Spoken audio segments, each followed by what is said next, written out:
SuperTalk Mississippi media production. Buy or sell at Mid-Delta's end of the year auction, Friday, December 12th. Tractors, combines, and more with live online bidding at mdauction.com. Call 662-299-2414. Mid-Delta Auction, across from Cannon Motors. Oh, yeah. Good morning, Mississippi. Everything gonna be all right this morning. Mornings with Richard Cross. Oh, yeah. Here on SuperTalk Mississippi. Woo!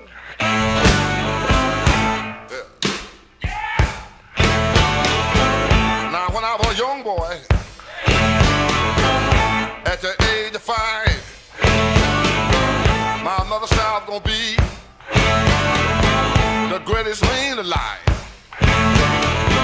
But now I'm a man. After a long weekend, good morning. Welcome back to reality. Welcome back to a Monday morning edition of Mornings with Richard Cross. Welcome to the month of December. Welcome. Hope you had a great Thanksgiving weekend, that you enjoyed food, family, friends, fellowship, football. It's all the alliteration I've got in me, though, I think.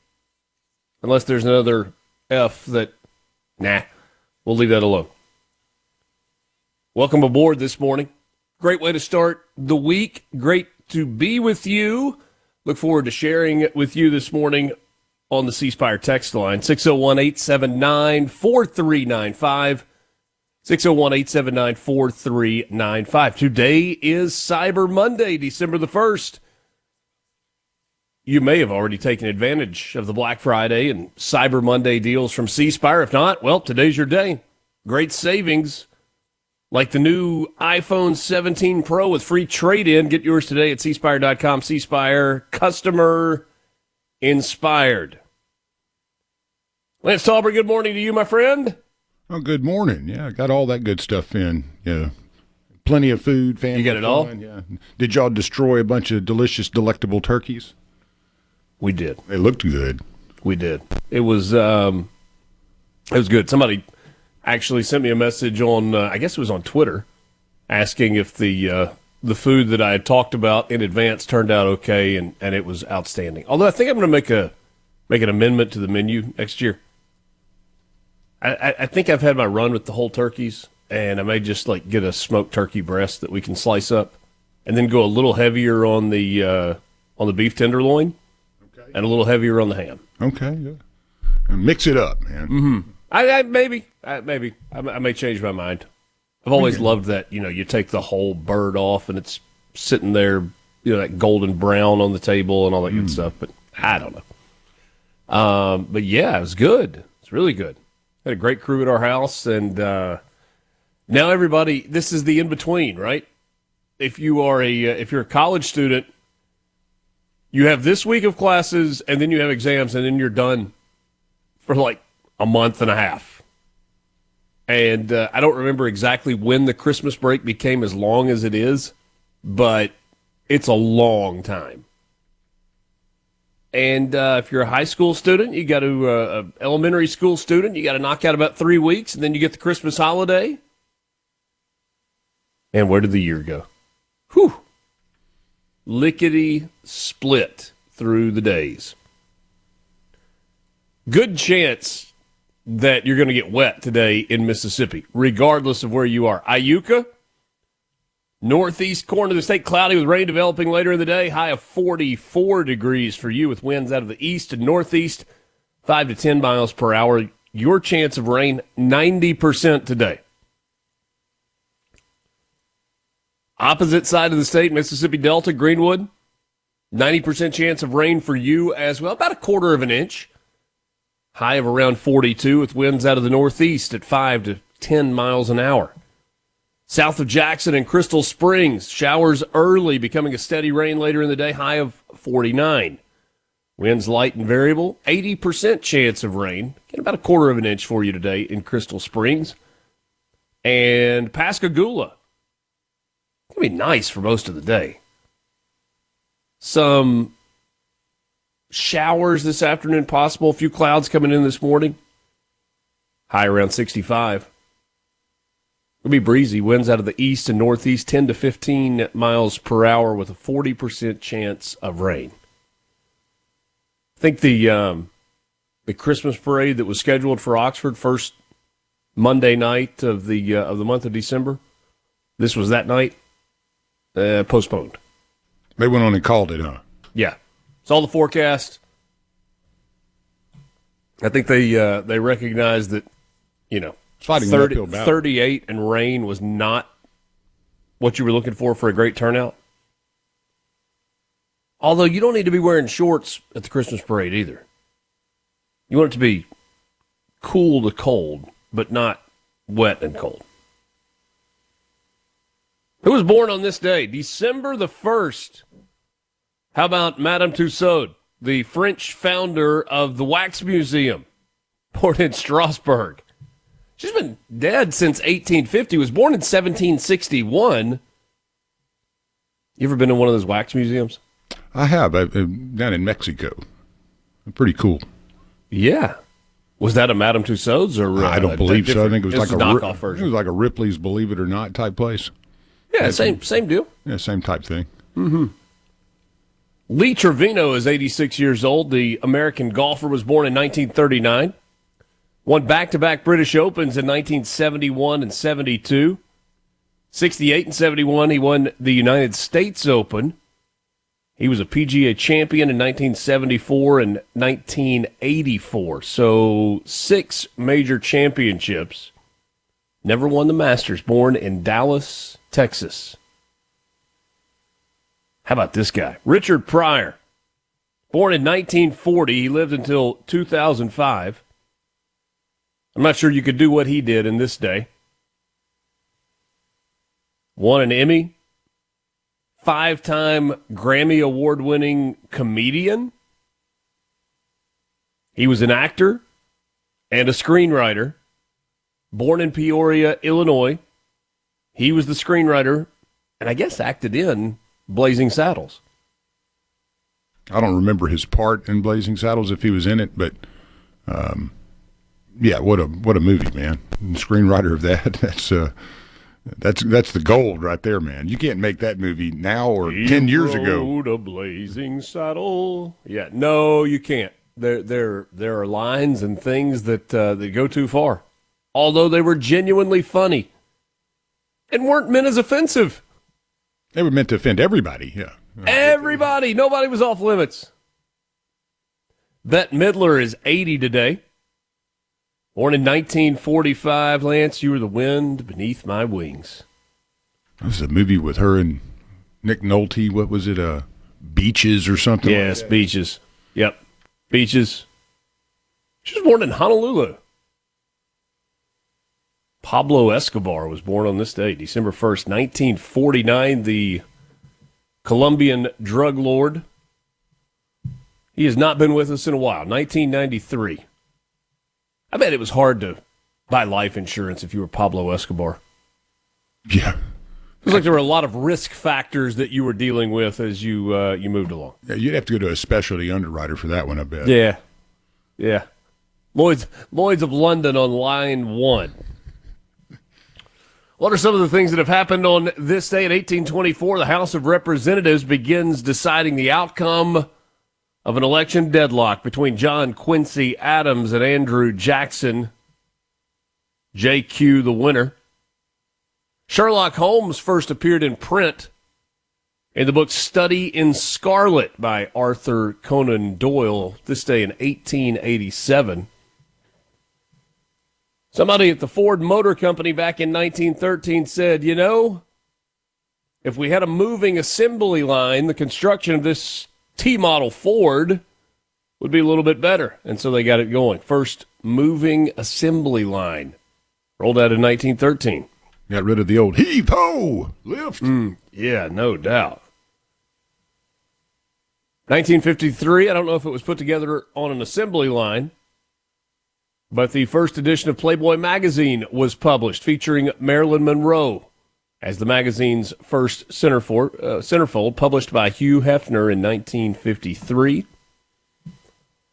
1955, Rosa Parks arrested for refusing to move to the back of the bus and give her seat to a white passenger in Montgomery, Alabama. She decided she had had enough and she wasn't moving.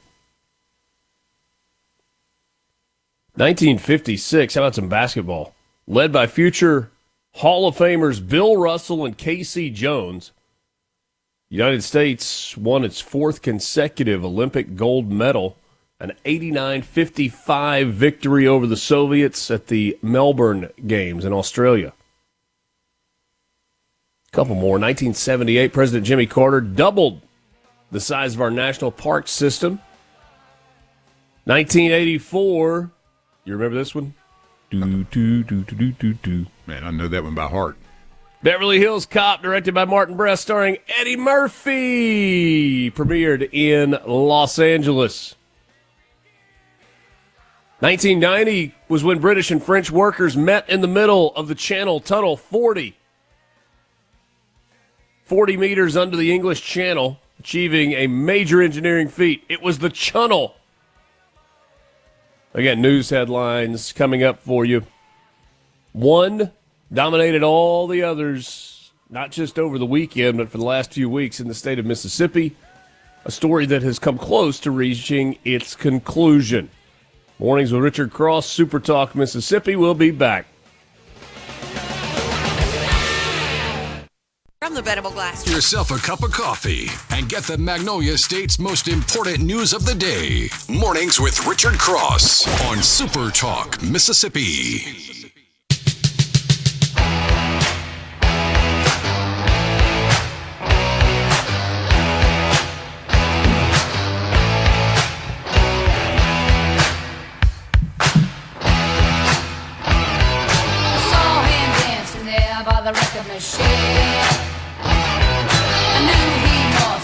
About 17, strong, playing my favorite song, and I could tell it wouldn't be long that he was with me, yeah, me, and I could tell it wouldn't be long. Oh, hell, Lance. Me, yeah, me, singing. Hey, what's up? December 1st, it's Monday morning.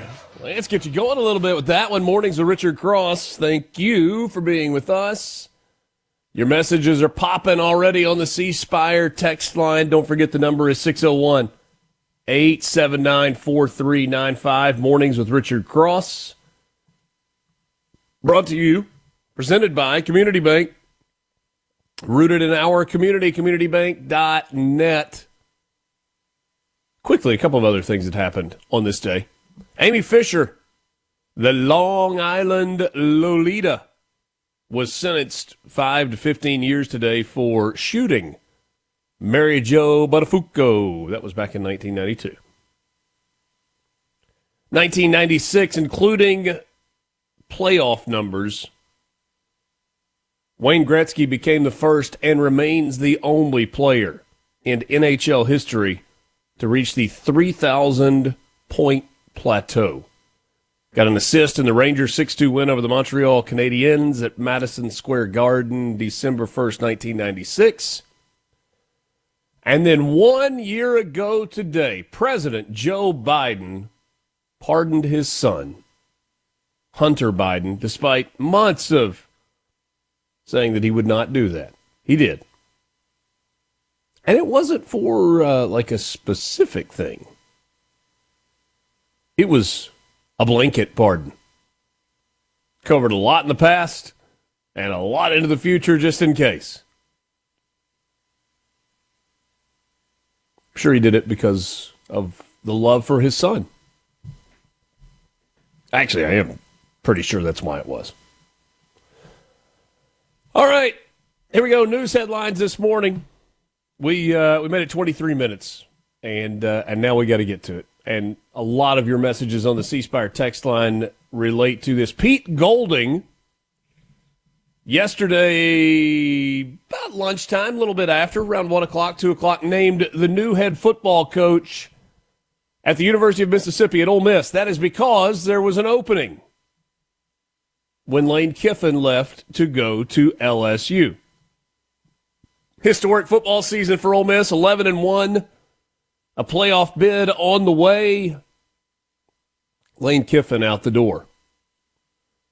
He wanted desperately to have his cake and eat it too. He wanted to go be the next head coach of the LSU Tigers, but he also wanted to finish what he started and coach Ole Miss and this particular team through their postseason, however long it might go. Pretty significant problem with that. You can't be the coach of one team who, oh, by the way, happens to be in the same conference, who happens to be a rival, who happens to be a team against which you recruit. You can't go be the head coach of that team in title while being the head coach of this team in action.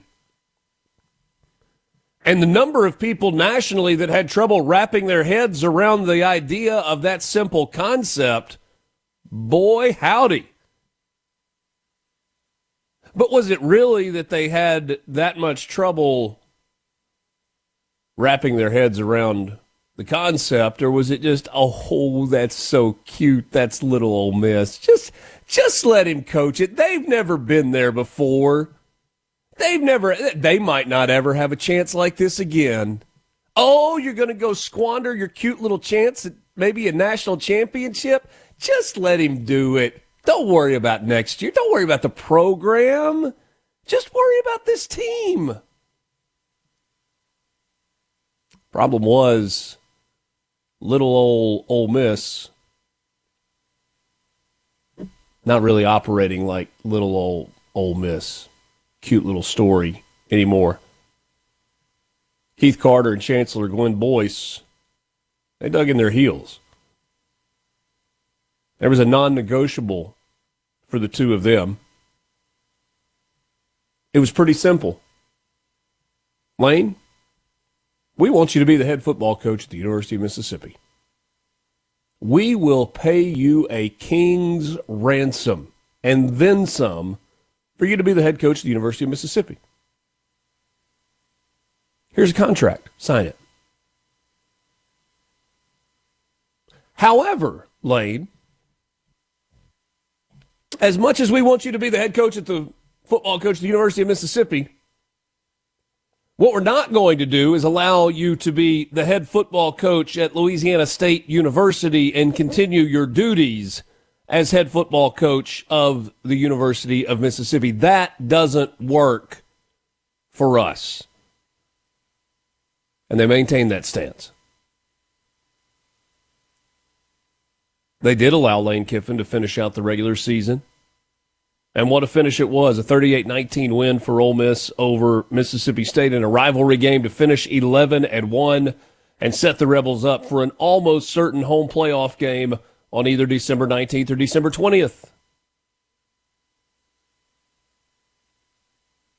But yesterday it came to a head. If you listened to the press conference after the game, there was a particular question where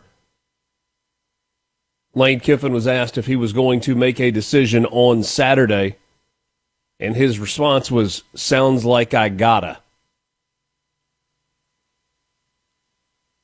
Ole Miss was to a point where it needed a decision. Lane Kiffin was pushed into a corner and had to make a decision. He continued into Saturday night in a long meeting with the athletics director, Keith Carter, and the chancellor of the university, Glenn Boyce, to plead his case, to try to convince them somehow, let me do both. Because I think deep down, he was torn. But the tear was because he wanted that, but he wanted to keep this. And it wasn't an option.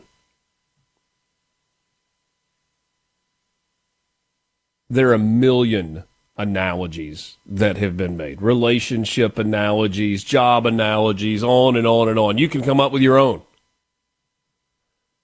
But there comes a point in life where you have to make certain decisions. Sometimes the decisions are hard. but you have to leave something to go be able to do something else. And he just didn't want to do that. He wanted to do both. So, it became clear on Saturday night that change was coming. A team meeting was called for 9 a.m. on Sunday morning. It's a meeting that was subsequently pushed back to 1 o'clock. Leadership Council and the Ole Miss football team was called together, explaining what was happening as it had been made clear that Lane Kiffin was no longer going to be the coach at Ole Miss. Keith Carter met with the Leadership Council, helped them understand what was going on. There was a team meeting at 1 o'clock. Lane Kiffin initially was scheduled to meet with the team. He was eventually told, no, that's not going to be an option. Did an interview at the Oxford airport with Marty Smith of ESPN on the way out the door, in which he said things like, my heart is so in Oxford, but. Keith Carter made the decision, and I respect that, but I don't agree with it. Wanted to coach this team and finish what I started. There was an opportunity for Lane Kiffin to coach the team and finish what he started. That opportunity went away when he said, I'm the head coach at LSU. And so he got on a plane with a few staff members, and he jetted south. About 5 hours south to Baton Rouge. Red Stick is his new home. And Ole Miss announced that Pete Golding, a Hammond, Louisiana native, a Delta State football alum, the defensive coordinator on this team, recruiting guru, would now be the head coach at Ole Miss. Guy that seems genuinely excited to be the head coach at Ole Miss. I know you've got comments. I have not even pulled up the C Spire text line as I was going through all of that. But your comments were coming in before we even started talking about it. So we'll get to those coming up next. We got sports headlines for you. I spent a lot of time on this in the 7 o'clock hour. It is absolutely what everybody has been talking about. Not just here in Mississippi, but all over the Southeast and honestly all over the country. We're back right after this. Mornings with Richard Cross, Super Talk, Mississippi.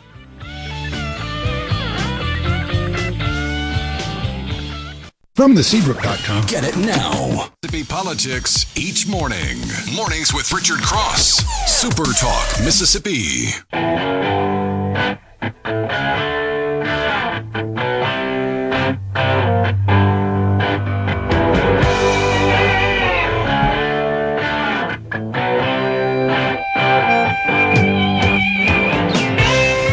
Back with you. It is Mornings with Richard Cross, Super Talk Mississippi, streaming online at supertalk.fm and Supertalk TV on your Super Talk Mississippi radio stations. It is all brought to you by Community Bank. Community Bank, rooted in our community, online at communitybank.net. I will get to some of your messages. We'll start with your messages anyway on the C Spire text line in just a moment. But first, it's time for your morning sports update, brought to you by Pearl River Resort, online at pearlriverresort.com, your home for family fun, casino thrills, and live entertainment. Visit them online at pearlriverresort.com, or perhaps this holiday season, a family outing to Pearl River Resort. Let's see. There was a football game on Friday.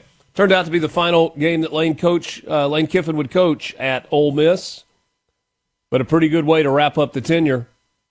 38-19, Ole Miss over Mississippi State on Friday in the annual battle for the Golden Egg. Ole Miss struck first. Mississippi State answered quickly. Ole Miss struck again. Mississippi State didn't do a whole lot of answering after that. Trinidad Chambliss for the Rebels threw for 359 yards and 4 touchdowns. Kewan Lacey ran for 143 and a score. Ole Miss was led by DeJon Stribling with his 4 catches and a pair of touchdowns. Harrison Wallace, Trey Wallace if you prefer, Deuce Alexander, also with touchdowns, including Deuce Alexander with the clincher. Caught it, broke a tackle, and raced 88 yards to the house for the score that ended up being the final margin. Now, the biggest story in the game for Mississippi State was the play of freshman phenom quarterback, or just really, really good player, freshman quarterback Kamario Taylor. A lot of Mississippi State fans frustrated.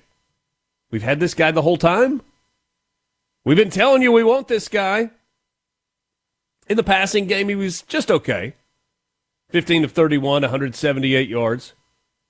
1 tipped ball interception. Did not have a touchdown pass. In the run game, oh my. There is something special there.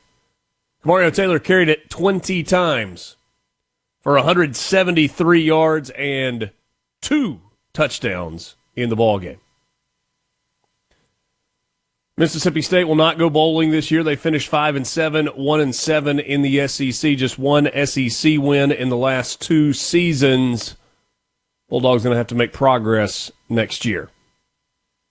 Ole Miss, on the other side of the ledger, finishes a 7-1 SEC campaign, and on pins and needles on Saturday night, waiting to find out if for the first time ever they would go to the SEC championship game. Turns out they would not.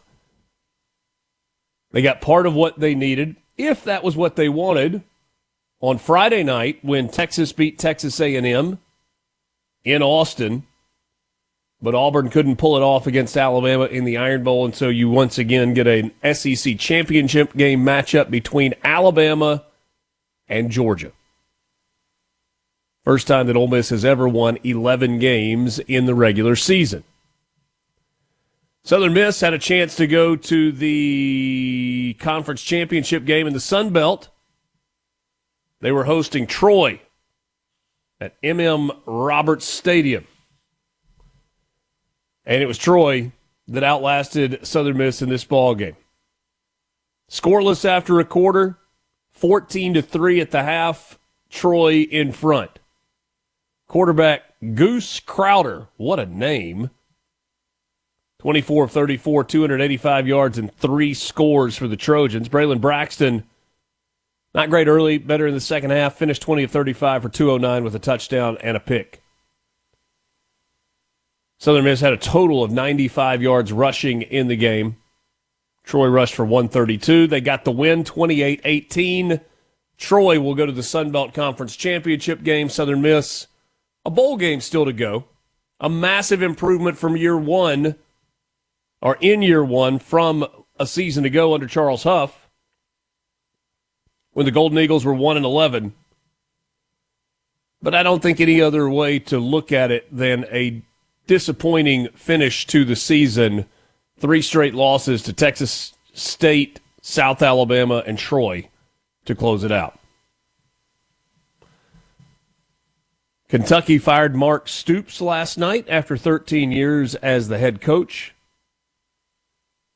after losing 41-0 to the rival Louisville on Saturday.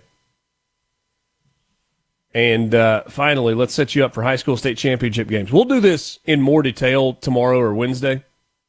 Give you all the matchups, and let me just run through the scores from the weekend. In 7A, Oxford led 20-7. Tupelo came back 21-20. Golden Wave over the Chargers. And they will meet the Gulfport Admirals in the 7A state championship game 40-7. Gulfport a winner over Brandon. In 6A, Warren Central outlasted Ridgeland. They beat them 45-42. I'm not even going to give you classifications. I'm just going to run through the scores. Simmons beat Taylorsville. The Tartars are done. 12-8 was the final. Calhoun City headed to the state championship after beating Biggersville 36-14. The Heidelberg Oilers over the Mize Bulldogs 46-14. East Webster knocked Kemper County out. Raleigh beat Seminary 27-14. Noxubee County big over Winona, 54-21. Columbia beat Poplarville 20-14. The Whippets of Kosciuszko knock out the Wildcats of Louisville, 17-7 was the final. Brookhaven headed to a state championship game. Old Brook knocked off Laurel 31-6. Stop me if you're shocked here. West Point won 20-6 over Holmes County Central. Hattiesburg big over Picayune 47-27. Those are the scores from the high school football North and South championship games this past week. State championship games coming up in Starkville this weekend. What a weekend of high school and college football, Lance. Oh, man, yeah. This is as much as you can handle at one time. It's all you want and then some. All right, C-Spire text line, I promise, so here we go. This was back at 6:21 when this one came through. I think it was the first, give or take.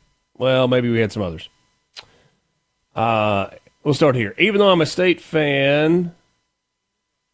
Oh, let's see. Richard, sounds like you've got the blues. Or maybe the purple and golds. Ha, ha, ha, ha, said Jerry in Pontotoc. Jerry, brother, I'm good. I'm a Bulldog, but I hope Kiffin loses every game next year for what he did. No class. Richard Michael Borky is going to need a happy pill before the show this afternoon.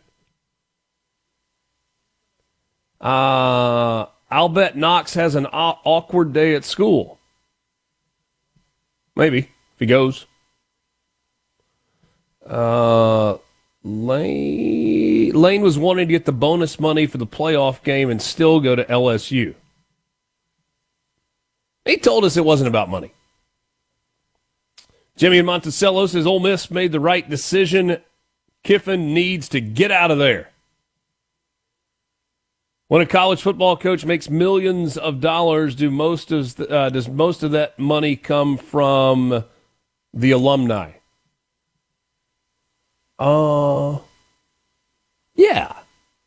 Yeah, most of it.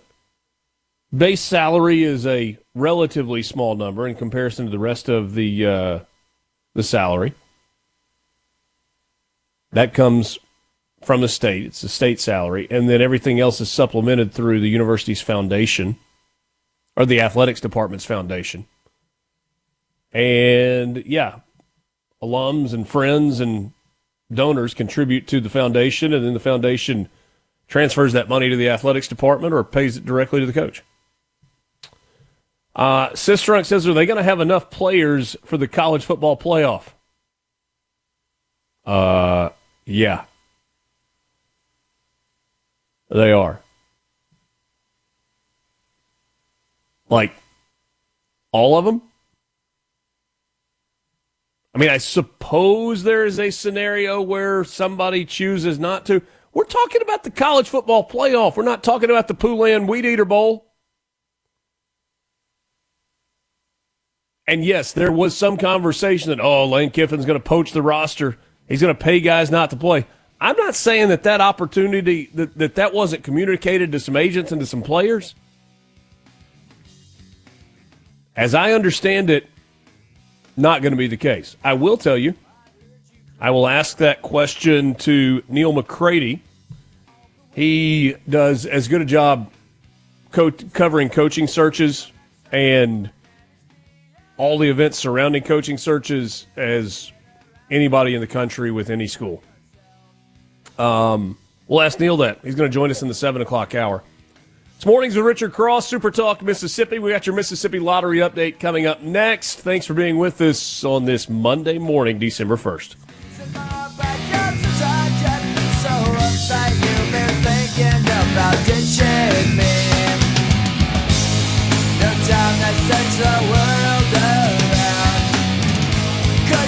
From the Bettable Glass. With Richard Cross here on Super Talk Mississippi. What else? And always on the Super Talk app.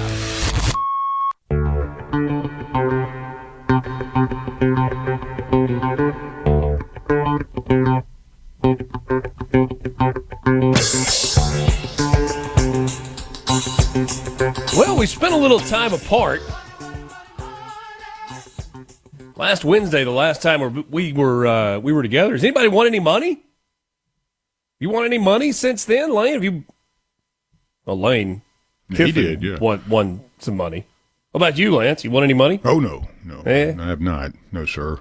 Well, let's check with the Mississippi Lottery and see if anybody else has won some money. MSLottery.com, that is the website. Powerball, no jackpot winner, but a ticket purchased in Pearl at the new 5-star food and fuel matched 4 out of 5 white balls, plus the Powerball to win $100,000 during the Saturday night drawing. That was November 29th. Tonight, got to buy your tickets by 9 o'clock, drawing at 10 o'clock. $740 million is the jackpot. Cash value, $346,100,000. By the way, those numbers from Saturday, 19, 22, 30, 32, 59 with a Powerball of 1. Mega Millions slowly creeping up. It's up to $90 million. Last week, the lottery claims office, remember they were closed a couple of days, only paid out $1 million last week. Retailers paid out $4.3 million. That number stays pretty steady. Congratulations to all of you who have won with the Mississippi Lottery, and good luck to those of you who have not. MSLottery.com, that is the website. I know I'm inviting scrutiny by saying this, but I'm just going to say it, just so you hear it. This is an atypical edition of Mornings. It's not going to be exclusively Lane Kiffin, Pete Golding, Ole Miss. But we had some internal conversations yesterday and said, hey, why are you going to ignore the elephant in the middle of the room? It's what everybody is talking about. And so that's what we're going to do right here on Mornings this morning. A statement yesterday put out by Lane Kiffin. After a lot of prayer and time spent with family, I made the difficult decision to accept the head coaching position at LSU. I was hoping to complete a historic 6-season run with this year's team by leading Ole Miss through the playoffs, capitalizing on the team's incredible success and their commitment to finish strong and investing everything into a playoff run with guardrails in place to protect the program in any areas of concern. My request to do so was denied by Keith Carter, despite the team also asking him to allow me to keep coaching them so they could better maintain their high level of performance. Unfortunately, that means Friday's Egg Bowl was my last game coaching the Rebels. While I am looking forward to a new start with a unique opportunity at LSU, I will forever cherish the incredible 6 years I spent at Ole Miss, and will be rooting hard for the team to complete their mission and bring a championship to Oxford. Lane Kiffin.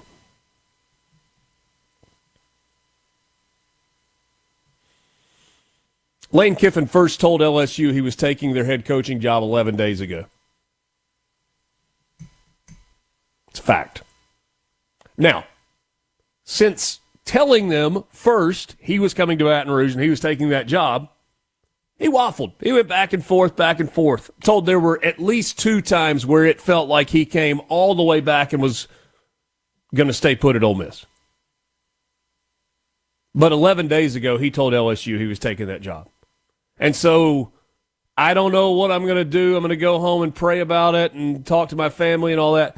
I don't care how you take it. You can believe him. You can not believe him, whatever. I'm just telling you. He first told LSU, yes, I'm coming 11 days ago.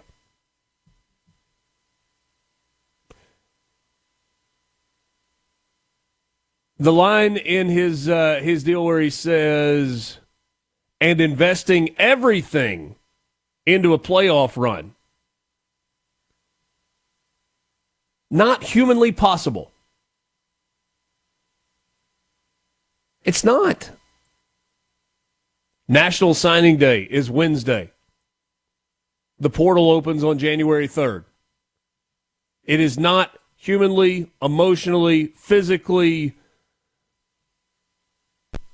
any kind of way possible to invest everything into a place that you used to work for when you have already accepted another job. So you lied. It's erroneous. It's false. Not true.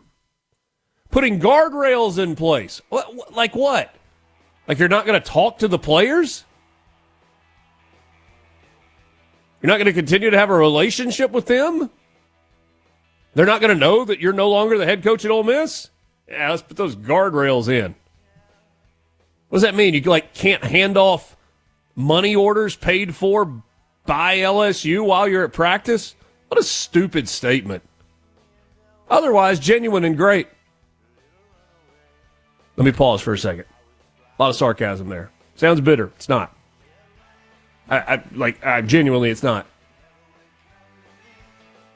Lane Kiffin is the best football coach not named John Vaught in the history of Ole Miss, and maybe he's the best ever. Lane Kiffin was not good. Lane Kiffin was great for Ole Miss. Ole Miss was pretty great for Lane Kiffin, too. 7 o'clock hour coming up.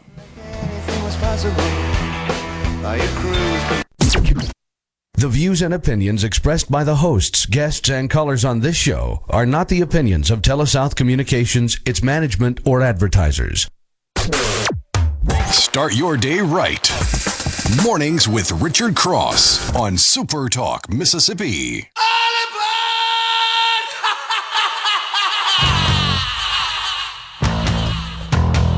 Welcome back. Monday morning, December 1st. Thank you for spending part of your day with us on Mornings with Richard Cross on SuperTalk, Mississippi. Show's presented by Community Bank. Find them online at communitybank.net. Community Bank, rooted in our community.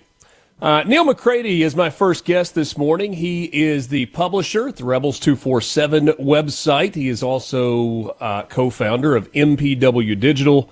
A lot of podcasts for Neal. A lot of talking into a microphone, and he's willing to talk into a microphone a little while longer with us. Neal, I want to start out. I want to play something for you and get your reaction. This was Lane Kiffin, part of it yesterday afternoon with Marty Smith from ESPN. Why was LSU the right choice for you? Yeah, just there was something in me. This was really hard. My heart was here, but I talked to some mentors, Coach Carroll, Coach Saban.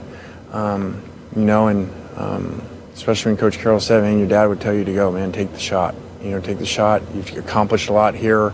I always hated how we only gave 1 year to Tennessee and left. I really hated that feeling of that, even though it was an exciting year. But, I think that we gave a lot to this program and to the city. And, some of the most historic wins in this stadium that we've ever had and best regular season in the history of the school. So I feel proud of that part.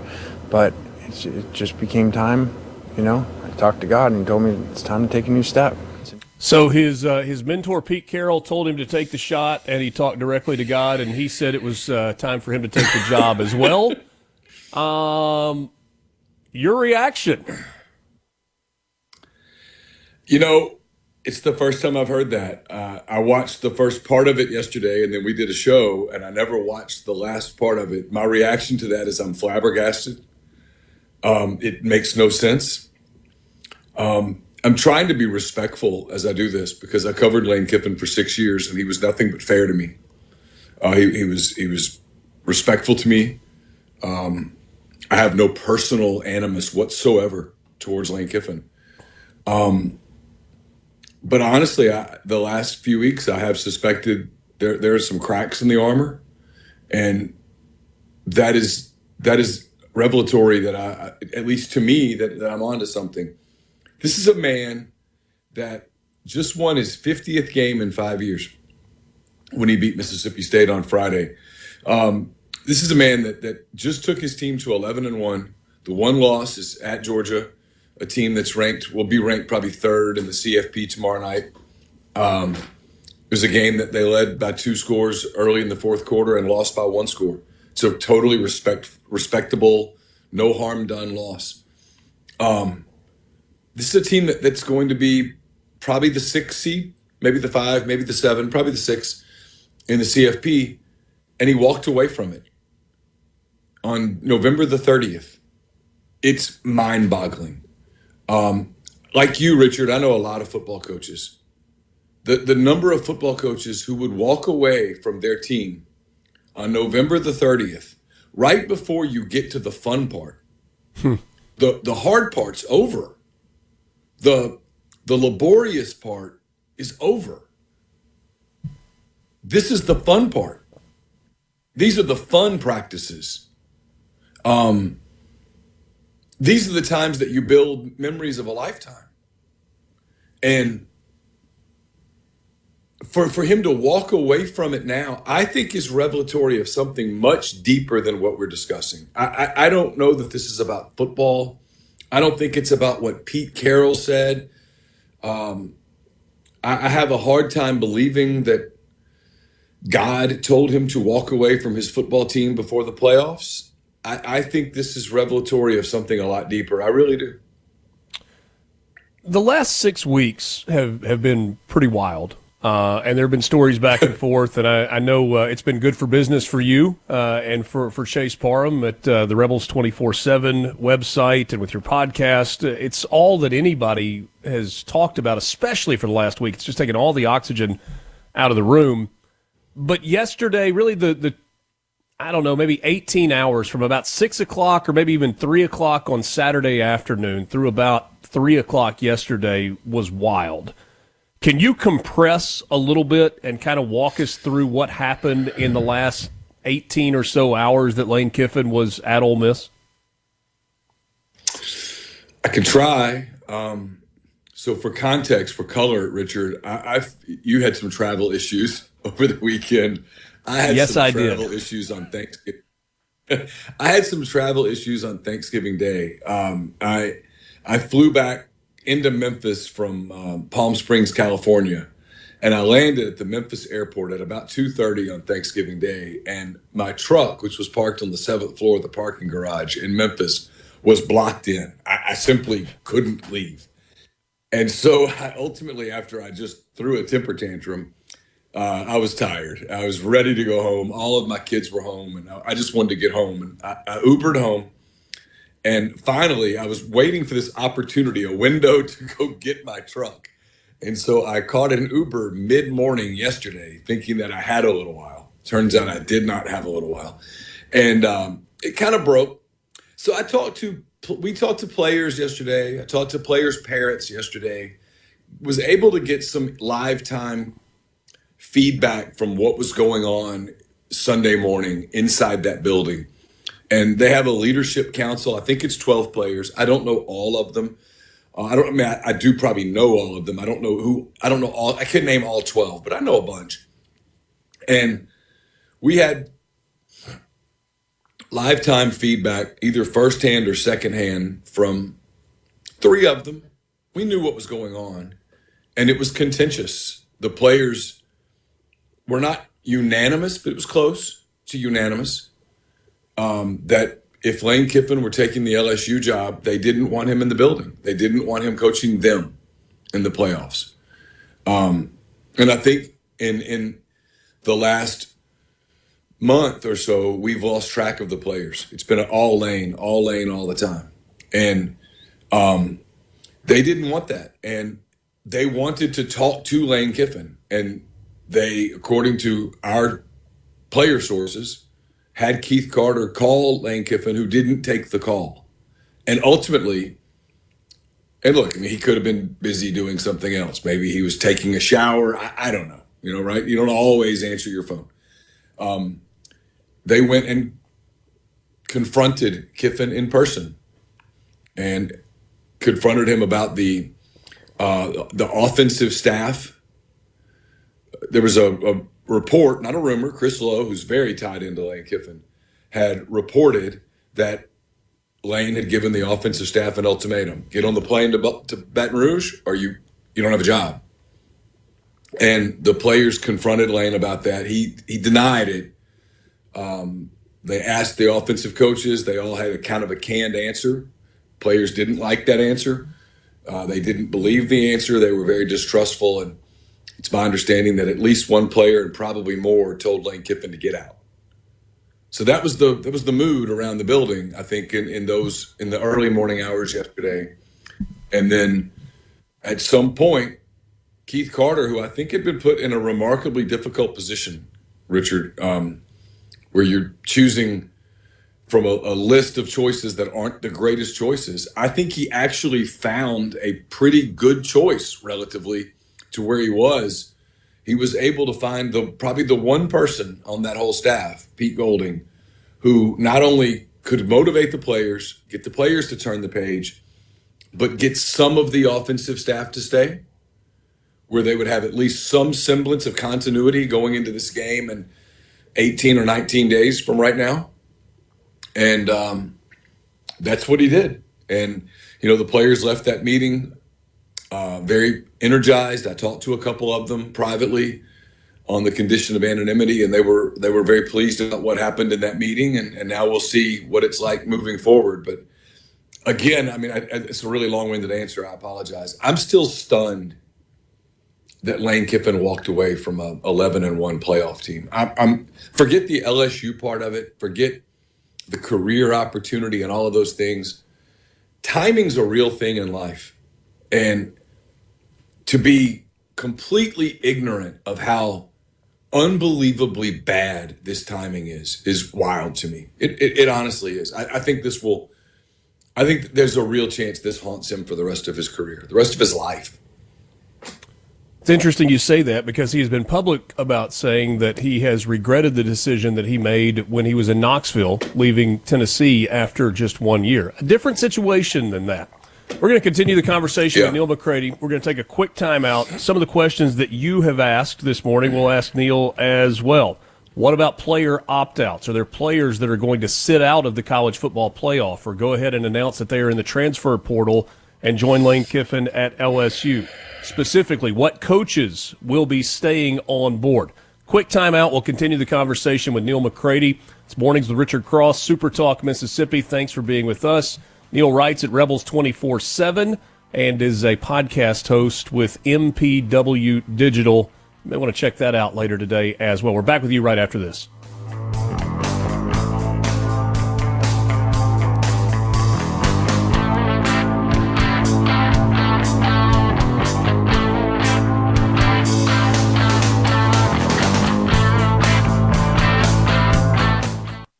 From the Venable Glass. From Sumner to Summit to Summerall, Richard has something for you. Mornings with Richard Cross on Super Talk, Mississippi.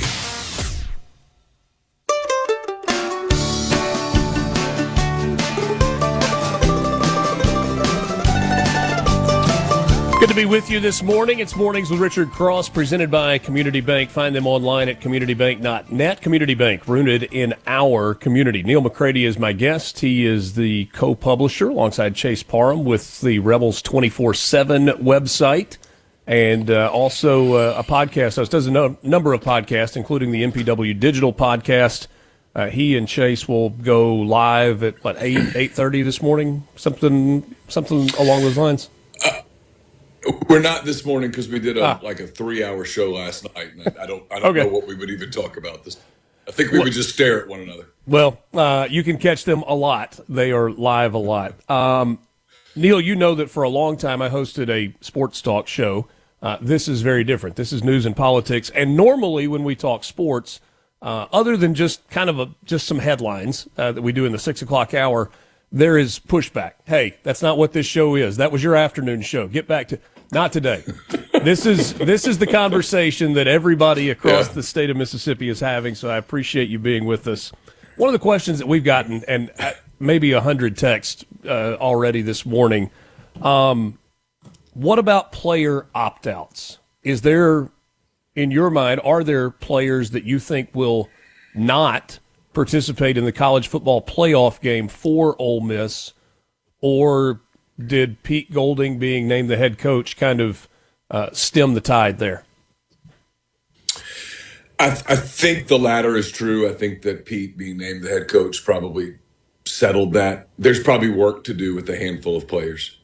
I suspect they'll get that work done. The one thing that really, and you know me, Richard, I'm not one to kiss up to the admin. In fact, my refusal to do that over the years has probably been to my detriment. But I think Ole Miss has done a phenomenal job program-wise the last 2-3 years of being ahead of the curve on stuff like this. They'll sit down with those players that are at risk. They'll get this worked out, at least temporarily. They'll play in the playoffs, I think. Now, do players leave after this is over to go to LSU to join Lane Kiffin? There will be a few that certainly it will be difficult to prevent that from happening, but I think they'll play in the playoffs. I think it will be the message that they'll receive is one that's accurate, which is this is an opportunity of a lifetime. You should absolutely capitalize on. There is, I think there's one thing in all of this that is not debatable, and that is the fact that Lane Kiffin is an elite football coach. There are a lot of people, self included, that say he's one of the best offensive minds in all of football, not just college football, all of football. Lane Kiffin was not the primary play caller. That was Charlie Weiss Jr., but Lane Kiffin was very involved with both in-game adjustments, in-game changes to plays that were called, and also with game planning. What does the staff look like for Pete Golding, who is actually leaving and going with Lane Kiffin immediately? Well, I think the defensive staff remained intact. The offensive staff took some hits yesterday. George McDonald, the wide receiver coach, left. Joe Cox, the tight end coach, left. Most importantly, Charlie Weiss, the offensive coordinator, got on the plane to go to Baton Rouge. There are sort of conflicting reports, if you will, about whether he'll come back and coach in the playoffs. My colleague, Chase Parham, who you've referenced a couple of times, had sourcing that told him that it's possible that he comes back and stays as part of a Pete Golding staff. I don't have that information, to be completely transparent. So I don't know where that stands. If it's not Charlie Weiss, I suppose it's Joe Judge. Some of the offensive analysts stayed, so they would at least be familiar with how the play calling machinations worked.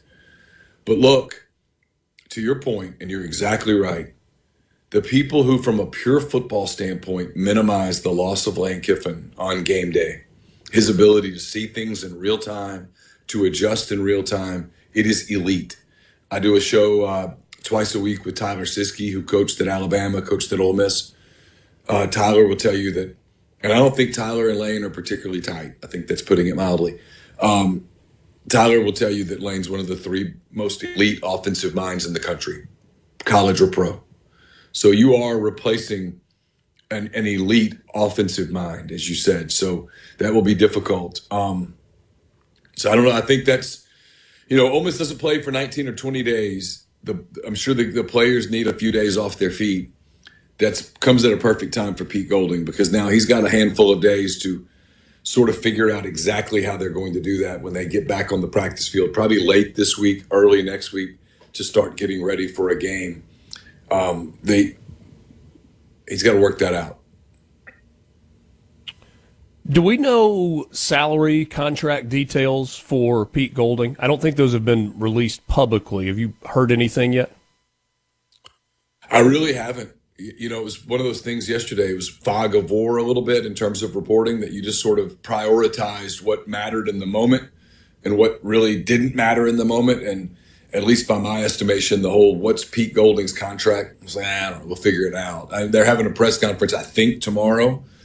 And typically with Ole Miss, when they have a press conference to announce a new head coach, they'll hand you contract terms just to avoid everybody FOIAing it.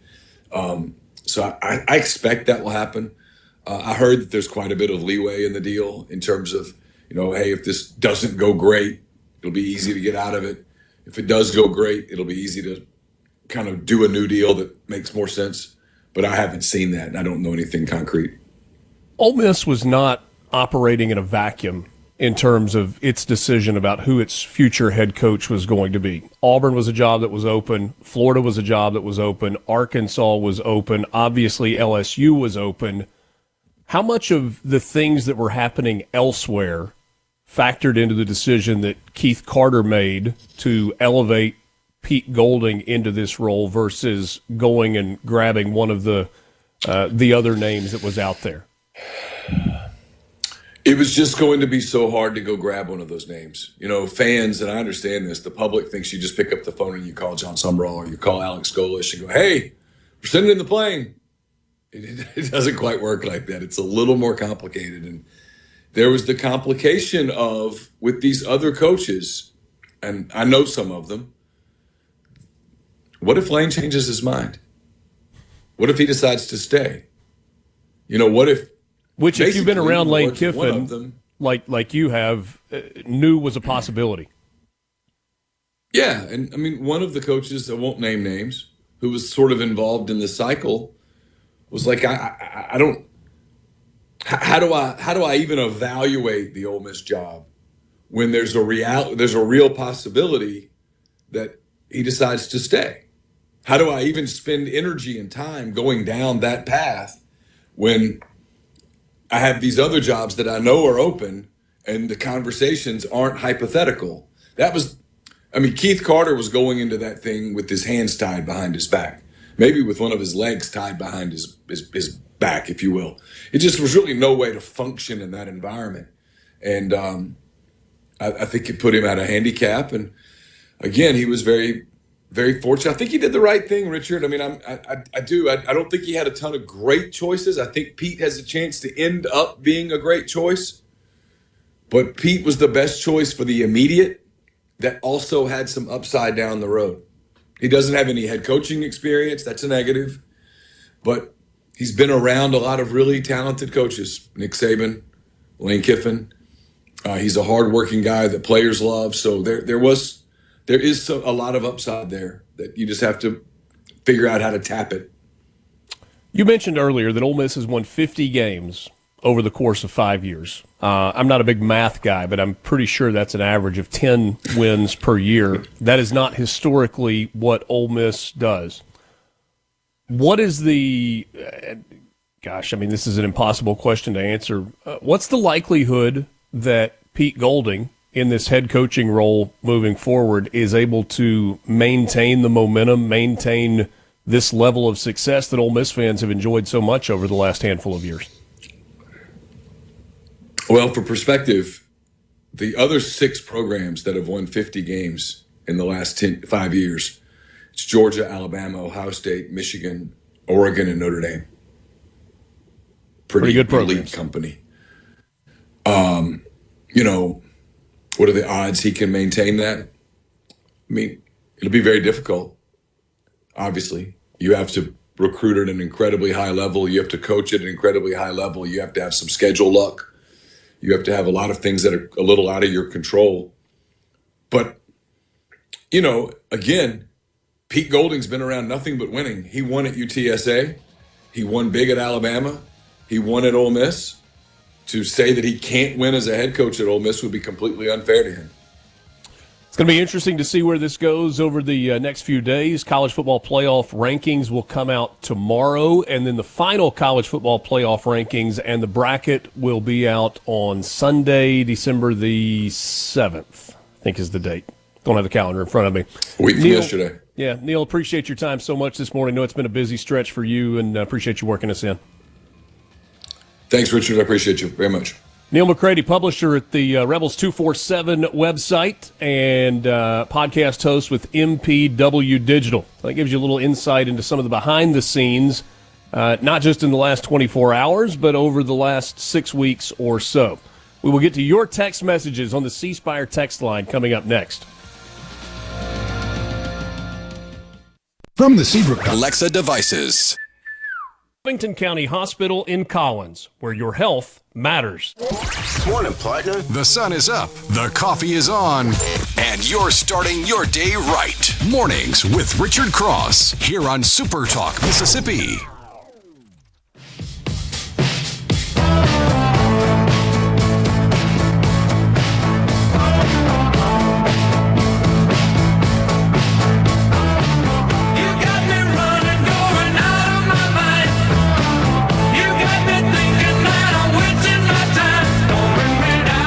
Mornings with Richard Cross is presented by Community Bank, rooted in our community. At Community Bank, we're more than just a place to manage your money. We're your neighbors, your partners, and your trusted financial advisors. For decades, we've been rooted in our community, helping families, small businesses, and individuals achieve their dreams, whether it's opening your first savings account, planning for a brighter future, or growing your business, we're here every step of the way.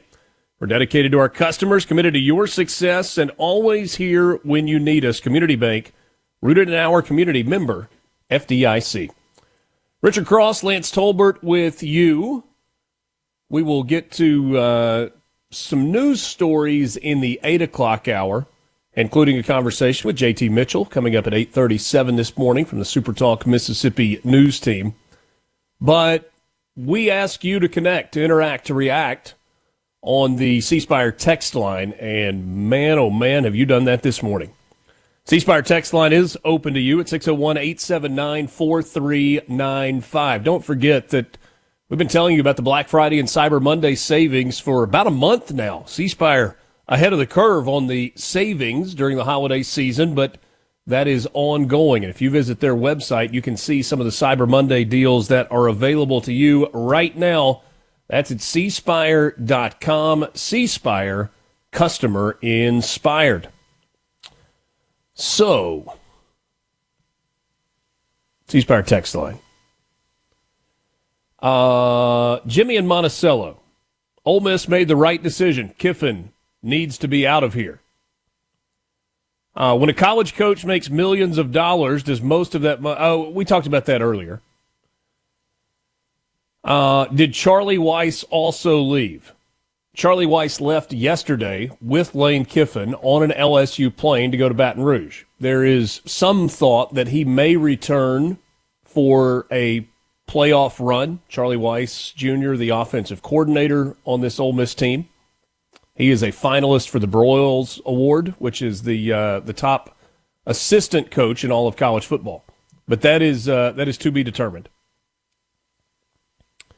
If I'm an LSU player or fan, I wouldn't want Lane at my school. He has zero integrity and commitment to his teams. I'm actually going to disagree with you there. Because as bad and as awkward as the last few weeks have been pertaining to Ole Miss and Lane Kiffin, the overwhelming sentiment, despite the frustration, was the best thing is for Lane Kiffin to ultimately decide to stay at Ole Miss. Because of some of the things that we've talked about.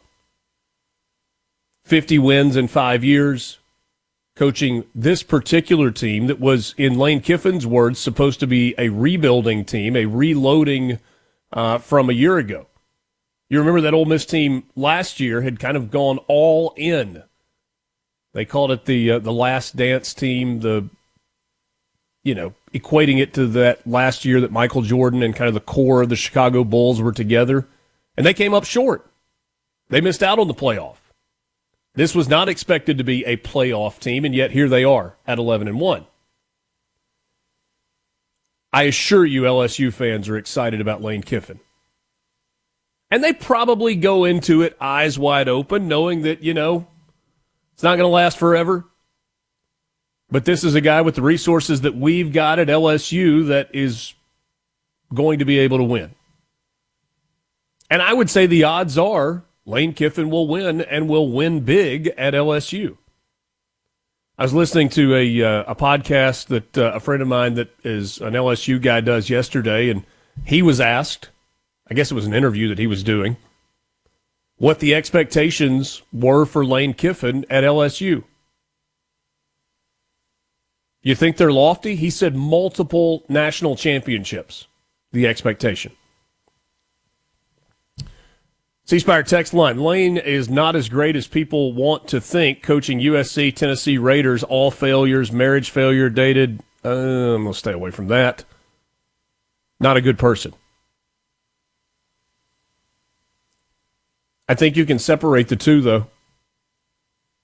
Not a good person and not a good football coach, not the same thing. Very clearly a good football coach. If Lane Kiffin had been allowed to coach the playoffs after taking the LSU job, I would have stopped supporting them. Good job, Keith Carter. Sean. Oh, we got a different perspective here. I'm a Tennessee volunteer for life. There have been ups and downs, and one of the downs was Lane Kiffin. Now, over the last several years, I thought I had seen a change in him and growth that we didn't see at Tennessee because he left Tennessee the day before signing day to head to Southern Cal. Situation with Ole Miss shows the fact that there hasn't been any growth or change in the way he handles situations. You can't blame the man or believing there are greener pastures. We all do that at times, but the way he handled the situation was just like how he walked out the door the day before Tennessee had a signing day that ended up being a whirlwind of a mess. I can't say that I'm an Ole Miss fan, but I do hope they shove it in his face and take this team far into the college football national championship playoffs.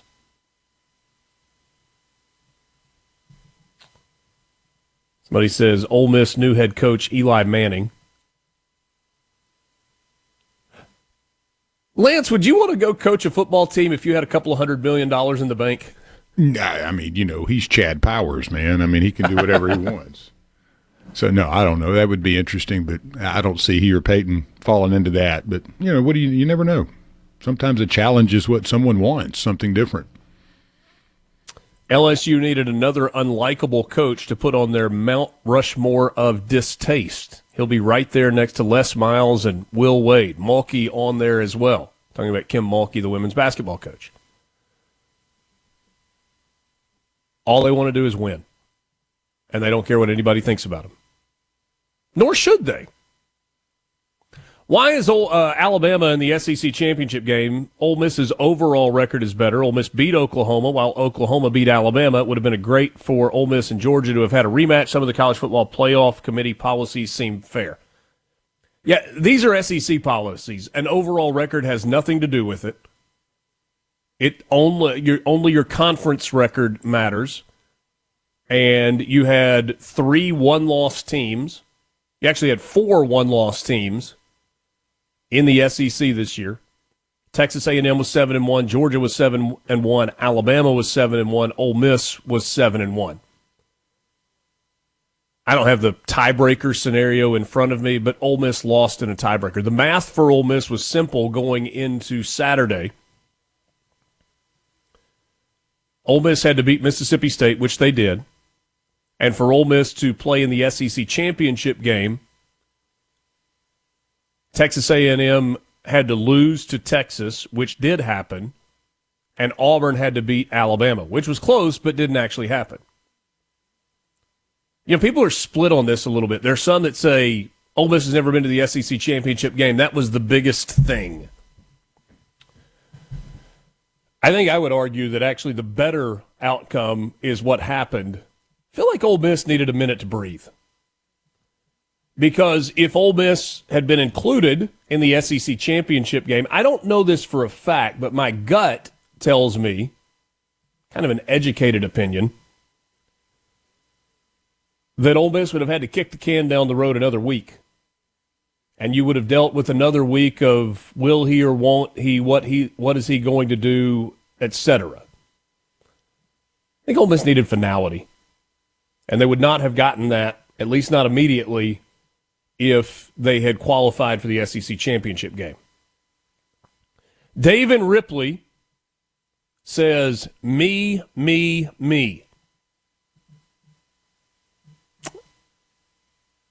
Dave, that might be the most succinct and accurate message that we've gotten this entire show. Brandon, I wanted to stay and coach to make myself look good, but Keith Carter had common sense and forced me to leave. This made me really mad, so I stormed out like a toddler and used the coaching staff debacle to get back at Keith the best way I knew how. If you were hoping for a clean, tidy breakup, you did not get that. I'm told that behind the scenes, it got kind of ugly. Kirk says no man with character would do what he did. He may be a good coach. He is not a good man. Kirk, I think there are a lot of people that share that sentiment. Bruce says, as a State fan, I am, of course, glad to see Lane go because it gives us, Mississippi State fans, hope that Ole Miss will not be as good without him. As Richard said, he may be the best coach in history. However, as a lifelong resident of Mississippi, having many friends who are Ole Miss fans, I can't help but feel for them, the student-athletes, Keith Carter and the Chancellor. When Ole Miss hired Kiffin, his name was mud around the country. He had done several schools wrong, but Ole Miss decided to take a chance on him. It paid huge dividends. As Richard said a moment ago, Lane also benefited from being at Ole Miss. Yeah, I don't think there's anything deniable about that. Ole Miss was, without a doubt, good for Lane Kiffin. Lane Kiffin was also good for Ole Miss. We'll wrap up this hour with the rest of your messages when we come back. It's Mornings with Richard Cross on SuperTalk Mississippi. From the Venable Glass No matter where you're from, Abbeville, Batesville, DeIberville, or any other ville in the SIP, you're starting your day off right. Mornings with Richard Cross. SuperTalk Mississippi.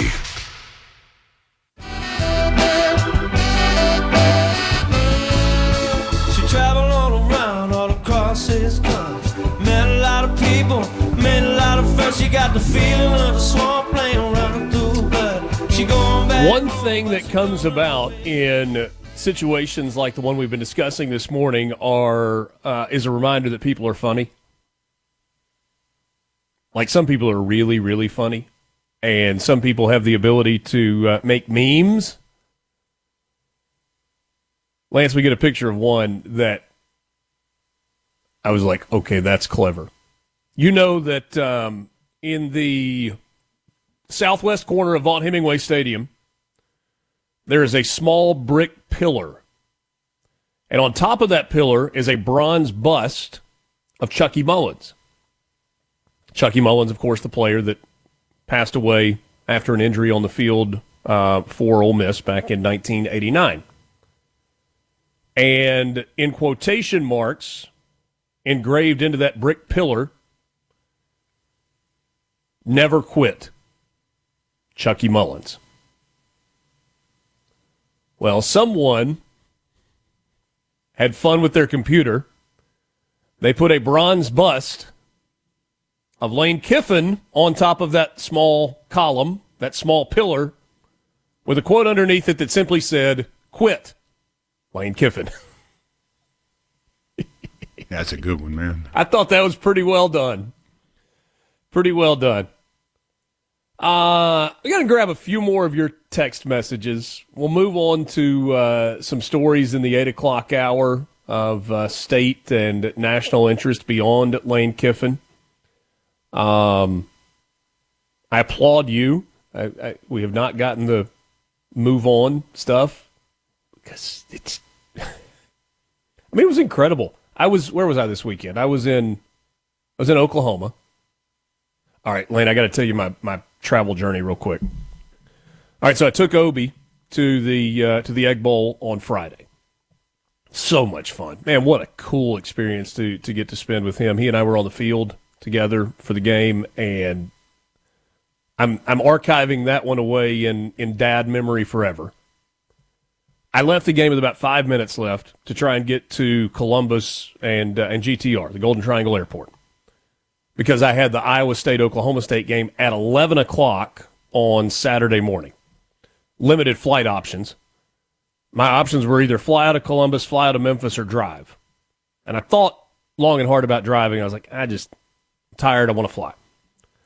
So I left my truck in Columbus, got on a plane, got to Tulsa Friday night, did the game Saturday morning, hustled back to Tulsa, had a couple of hours at the airport, got on a plane, flew to Dallas. Connection for Memphis, had plenty of time when we landed to make the connection.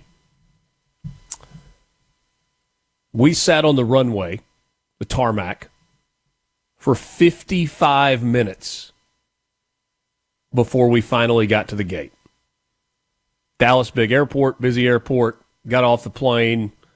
I'm doing the run walk thing with a bag, carrying a briefcase and got a bag over my shoulders, and I got to get to B-17, and I was at B-6 when the plane pulled away from the gate. So I missed my connection. American Airlines rebooked me on a 5 o'clock flight yesterday afternoon.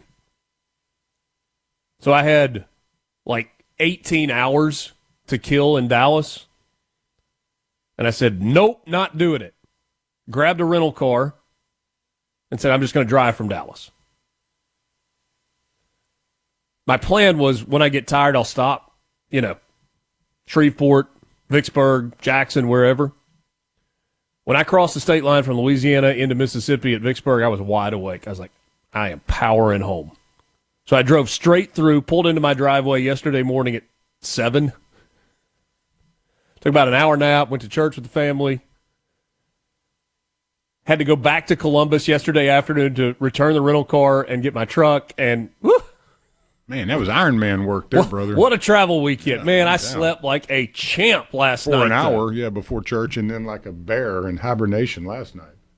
Ron in Madison says, ooh, that game in Oxford between Ole Miss and LSU next year is going to be something. Yeah.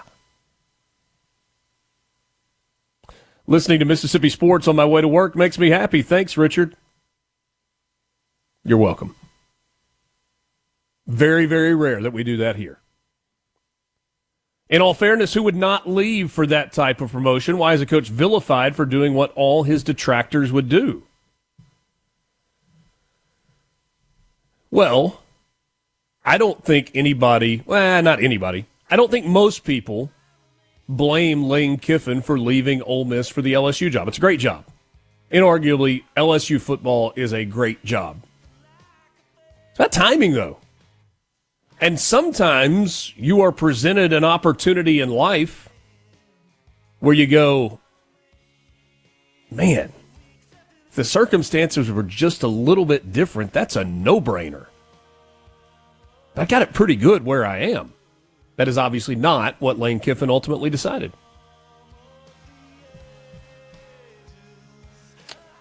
Honey, I want a divorce, but can we keep up? Oh, I'm not going to read that exactly. I'm gonna steer clear. 8 o'clock hour on the way. News coming up next. Mornings with Richard Cross, Super Talk, Mississippi. All right, now to the important stuff. Your VIP pass to hear what the most influential Mississippians are talking about. This is very important. Huge news. Mornings with Richard Cross on Super Talk, Mississippi.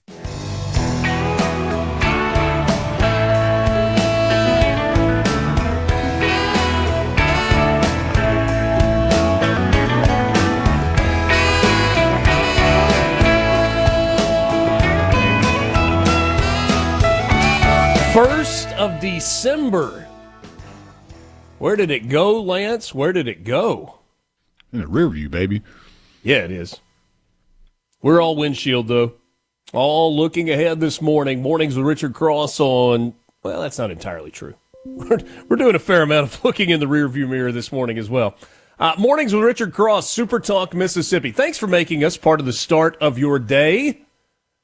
To the parents out there, if you're a mom, if you're a dad, and this morning was a little more difficult after a week off for Thanksgiving, getting your kids up and going and fed and lunches ready and out the door, just know you're not alone.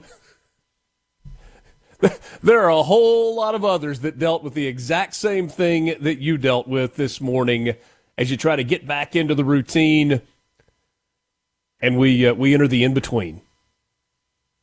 The space between, as Dave Matthews called it, the space between Thanksgiving and Christmas. Festive time of the year, busy time of the year, kids distracted time of the year, all of that rolled into one. We're glad to be with you. Genuinely are. Alongside Lance Tolbert, I'm Richard Cross. It is Mornings with Richard Cross, presented by Community Bank. At Community Bank, we're here for every part of your financial journey. Looking to manage your personal finances, our banking services make it simple, secure, and tailored to you. Ready to grow your business? We offer expert guidance and custom solutions to help your business thrive. Dreaming of a new home? Our mortgage specialists are here to make the process seamless, all designed with you in mind. We're more than just a bank. We're your partner for life's biggest moments. Community Bank, rooted in our community. Member FDIC, equal housing lender. The C Spire text line was thankful for that commercial break so that it could pause and breathe for a second because it's been hot. 601-879-4395 if you would like to join the conversation. 601-879-4395. Speaking of C Spire, I want to share this with you in case you missed the news over the holiday weekend. On Friday, a great Mississippian, a great father, grandfather, great-grandfather, a visionary in the business community, a visionary in cellular communications, passed away. Wade Creekmore, one of the founders of what is now C Spire, passed away at the age of 91 with his family all around. Wade Creekmore was a Jackson native, a Navy veteran. He was in the Navy in what was the precursor to the Navy SEALs.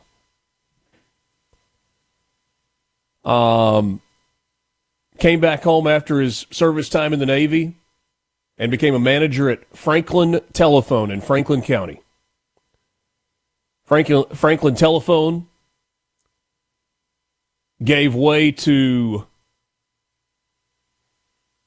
I may not have, I'm doing this from memory, not from Mr. Creekmore's obituary.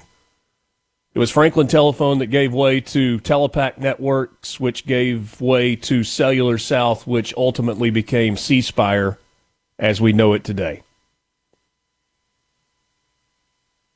From the telephone business into the cellular telephone business into the full-on technology space.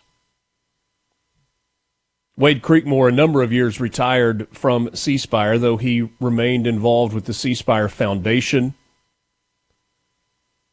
an entity that has given back and continues to give to causes in and around the state of Mississippi that are incredibly worthwhile.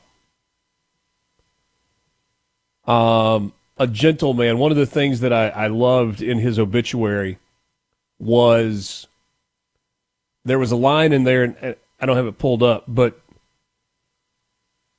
the paraphrased version is, with nothing but hard-headedness and a strong back, Wade Creekmore spent a lot of time on their family's property hand digging and planting thousands of oak trees. It's like, can we get a tractor? It's not the way he wanted to do it, though. Before Creekmore helped create the largest privately owned wireless carrier in the United States, he completed an undergraduate degree at Ole Miss, enlisted in the Navy, became an officer before joining the branch's underwater demolition team, the predecessor to the Navy SEALs, as I mentioned a second ago. He was a frogman, placed him among the earliest combat divers in military history. In 1960, he became the manager of Franklin Telephone Company. In 1964, he came back to Ole Miss and went to law school, graduated there in 1967.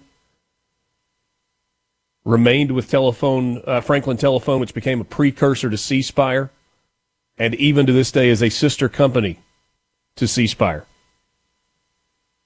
Wade Creekmore had a love of chess, and he founded the Southwest Mississippi Chess Foundation and the Franklin Chess Center, which provides high-level chess instruction for students inside the Franklin County School District. It says in his obituary that he was an athlete who once swam across the Mississippi River. Jeez. Isn't that discouraged? Yeah, I mean, have you ever seen the trees that are floating down that thing? And the current? The current itself, yeah, I mean, that's a remarkable achievement. Into his 70s and maybe even 80s, he competed in road bike races, the Senior Olympics, and triathlons. This was a beautiful line in the story of his life. These accomplishments and activities fall short of describing his true nature. He was his true nature. He was a deeply loved and respected husband and a gentle and caring rock of a father who had a watchful and unwavering abiding love for his daughters, sons-in-law, grandchildren, and great-grandchildren. Visitation for Wade Creekmore is today at First Presbyterian Church in Jackson from 4 to 6, again tomorrow morning at 10 a.m., with a memorial service being held at 11 o'clock tomorrow in the church's sanctuary there in Jackson. That's at First Presbyterian Church in Jackson. Just a giant of a man, and so incredibly kind. James says Franklin Telephone still exists today in Meadville. Yeah, absolutely does. C Spire's been a great partner of ours for a very long time. We're thankful for that relationship. And we offer our most sincere condolences and prayers for peace for the entire Creekmore and Mena families, extended families as well. Quite the legacy. Good to be with you this morning. You can join us on the C Spire text line at 601-879-4395. Dear Ole Miss football team, at this point in the season, it doesn't matter who your coach is. The only ones who can win the national championship are you.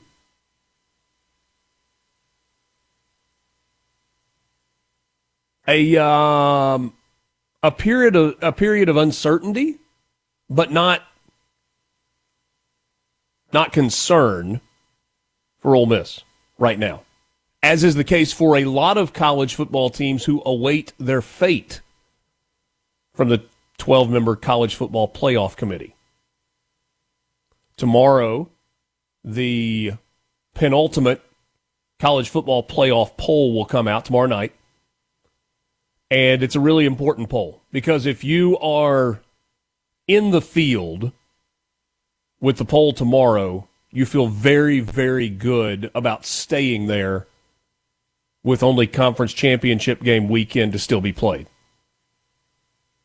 Ole Miss was number 7 in the most recent college football playoff poll that would match them with the number 10 seed in a game that would be hosted at Vaught Hemingway Stadium. There's some that have said, hey, if Ole Miss has a coaching change, that could cause them to fall in the eyes of the College Football Playoff Committee.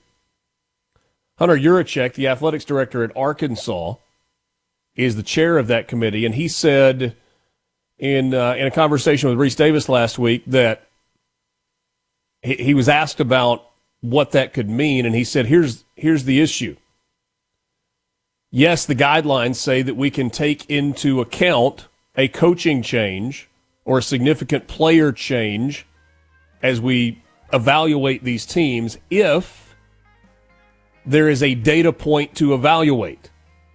In the case of Ole Miss, and smart people would say this is a very good thing for Ole Miss, there is no data point.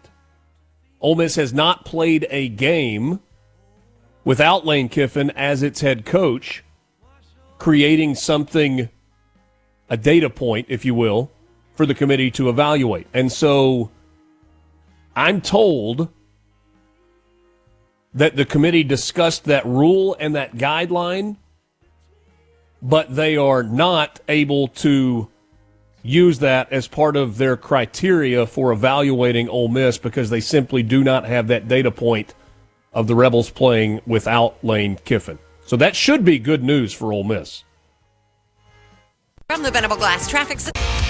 Wake up, get up, and start your day right with Mornings with Richard Cross here on Super Talk, Mississippi.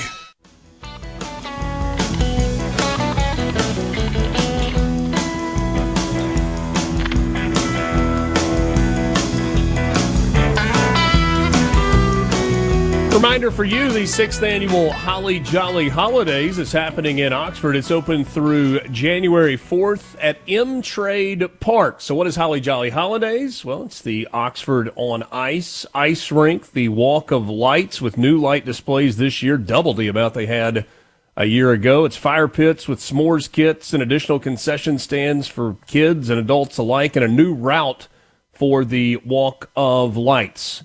Now that their Thanksgiving hours are over, you can go to hollyyjollyoxford.holiday or visit Oxford on social media for hours of operation. During this time between Thanksgiving and Christmas, they are closed on Mondays and Tuesdays. Wednesday through Friday, they're open from 5 until 9. On Saturday, from noon until 9. And on Sundays, from 5 until 9. With the Walk of Lights opening at dark, basically 5 o'clock each day.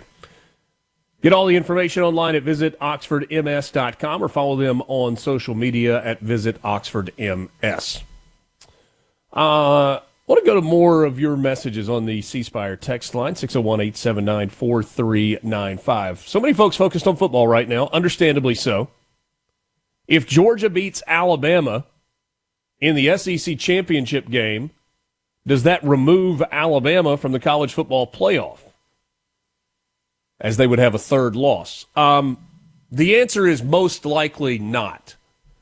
We only have a small sample size to look at, last year being the first year of the 12-team playoff. And what we saw last year was the committee did not punish the losing teams in the Power Four Conference championship games. Nor should they, right? This is an extra game in which teams have earned the opportunity to go play for a trophy. How do you punish a team that, let's say tomorrow, you said based on the body of work in the regular season, they were good enough to be part of your tournament? And because they were so good in the regular season, they earned the chance to go play in the conference championship game? But then they lost in that extra game that most other teams didn't have to play in? No, you can't punish them for that. So it seems unlikely. I'm not saying it's impossible. Sometimes that college football playoff committee seems to make up the rules as they go. Maybe that's an unfair characterization. There just doesn't seem to be a lot of consistency in their decision-making process. So, I think that's the answer to that question.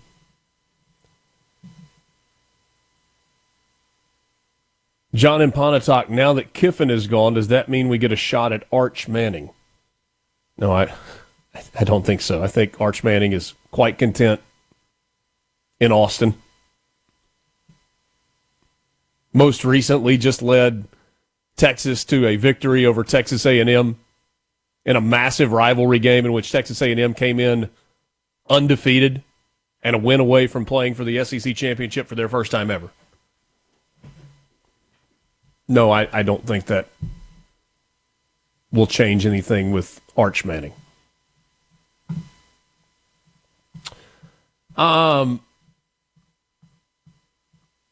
Interesting story here. We may talk a little bit more about this with JT Mitchell coming up in the next segment today. Mississippi may soon require hunters, deer hunters specifically, to report every deer they harvest. A move that lawmakers and wildlife officials say would provide essential data to better manage the state's deer population and monitor chronic wasting disease. Most states in the country mandate deer harvest reporting, and a bill that is expected to be reintroduced in the legislative session this year, which is just over a month away, would change that, requiring hunters to log harvests through a mobile app or website similar to the state's existing game check system that is used for wild turkeys. Representative Bill Kincaid, a Republican from Byhalia and chair of the House Wildlife, Fisheries, and Parks Committee, sponsored a similar bill last year that passed in the House but did not make it out of the Senate, died on the Senate floor. Said the state is currently not gathering data needed to properly manage deer populations. Under the proposed legislation, hunters would report each deer harvest to the Mississippi Department of Wildlife, Fisheries, and Parks, with fines returning or resulting for those who fail to comply. The online submission would take less than 30 seconds. Officials also plan to include a grace period to help hunters adjust to the new rules. Wildlife officials estimate about 275,000 deer are harvested annually in Mississippi, though those numbers are based on estimates from aerial photographs and reports that they get on a county-by-county basis. Lance, is this one of those things that's common sense and makes, nobody has a problem with, or is this one of those things where for a reason that I don't necessarily understand right now, somebody's going to yell, well, they're infringing on our rights. Both ways, probably, yeah. What rights would we be concerned about being infringed upon? Your ability to go harvest deer, I guess, on your land and do it when you want and not have to report it, I guess. I mean, okay. Not quite sure, as far as keeping up with the deer population, it seems like a smart thing to do given that you have the waste disease that has infected a couple of different areas of the state, and two, just to know what you're dealing with, as far as probably killing doe and keeping the herd in more manageable size. So, I mean, it seems to make a lot of sense, right? Yeah, but again, I mean, I'm sure somebody's going to have an issue with it, but I mean, it's hard to get consensus on everything, especially when you're talking to hunting people. May I correct a word that you used right there? What's that? You said hard to get consensus on everything. I would say hard to get consensus on anything. Sure, yeah. Anything. Thanks for the correction. That's correct. Yeah. But no, with hunters, it's very difficult to get everybody on the same page about anything, or as you put it. So I had a conversation with one of our members yesterday, and what a great guy. It's always fun to visit. But, everybody has, ideas and things that are important to them. And so I imagine there'll be a little bit of kickback on some of that. Yeah. Jeff in Carrollton, why do you even have a bag limit if you don't have to report your harvest? It's a reasonable question. Mike in Gulfport, from what I've seen and heard, the voluntary CWD check stations are not getting the numbers they need. Chronic wasting disease is still spreading. I saw 5 dead deer on the side of Highway 49 Saturday on an up and back trip. Well, Mike, are those CWD dead deer or deer that were hit by a car? Because we are in prime grill season. And I'm not talking about where you cook. I'm talking about where you hit them with the grill of your car. Yeah, I've had to honk at a few of them and talk them out of the way. Bubba and Stark, well, here it is. Like this is exactly what I was talking about. And I don't mean it critically, but Bubba and Starkville says big brother. That's a reference, in case you don't get it, to the 1984 George Orwell novel. Well, the George Orwell novel titled 1984. The whole Big Brother is watching thing. I'm not sure this changes any of that. I mean, yeah, Big Brother's watching regardless. They're there, man. In a way that George Orwell probably never could have imagined when he penned that novel. I think it can help, honestly. The only ones that won't like it are the ones that take more than they are supposed to or doing things the wrong way. Philip in Houston, way more deer are being killed than what the stats show every year after the season. Game wardens take out several deer to keep the populations down. If we have to report deer, that'll be less killed by hunters, more killed out of season by game wardens. Philip in Houston. Yeah, but there are no limits on the doe population right now. You can shoot doe until your heart is content.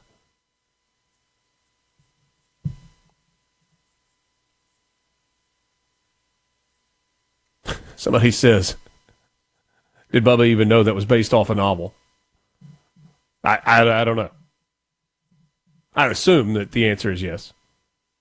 Mike says definitely those are deer that were hit by vehicles. Number of hunting clubs across the state that are already reporting all deer harvesting as participants in the DMAP program. And that's a good thing. Well, we do, yeah. We report everything. Yeah. Good. Rolling on with you. It's Mornings with Richard Cross on a Monday morning, December 1st. Hogman says, don't post deer pictures on Facebook if you don't have a hunting license. LOL. I don't know that that's a laughing matter, Hogman. I think that's probably good advice. Here's better advice. Get a hunting license. They're not expensive.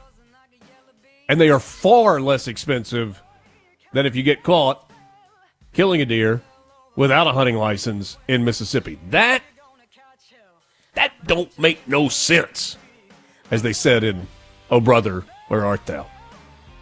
JT Mitchell from the SuperTalk Mississippi News Team joins us next.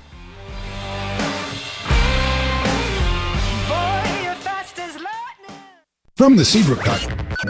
You're waking up to what's happening. Mornings with Richard Cross. Right now on Super Talk, Mississippi.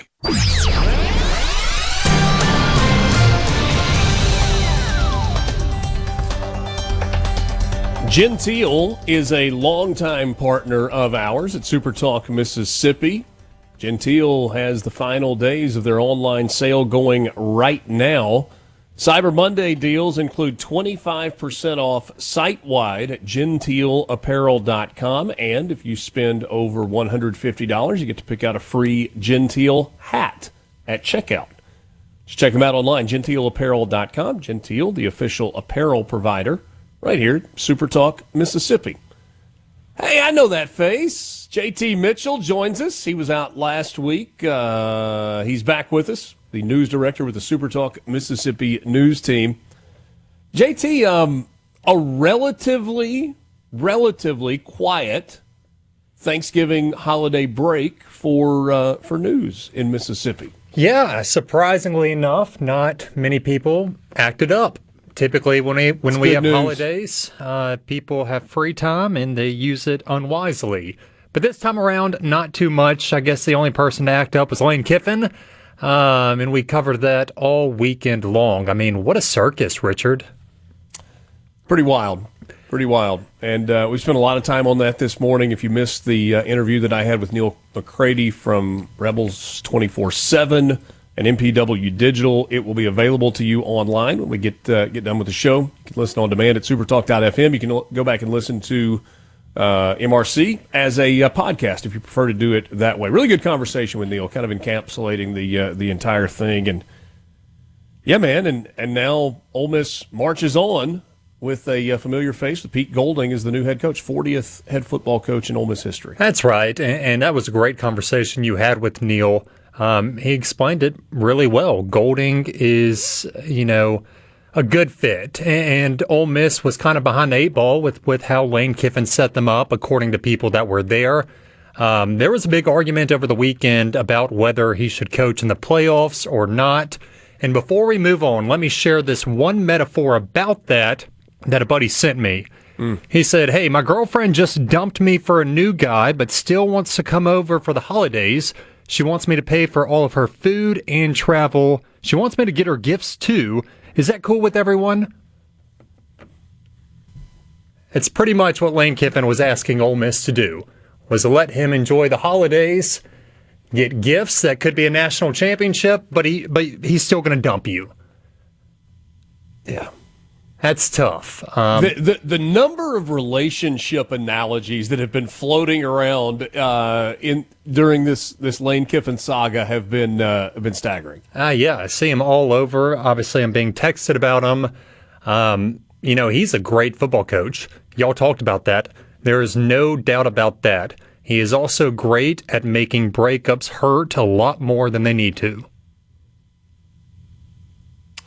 I was talking with somebody the other day, and they said, hey, Richard, I'm going to give you credit.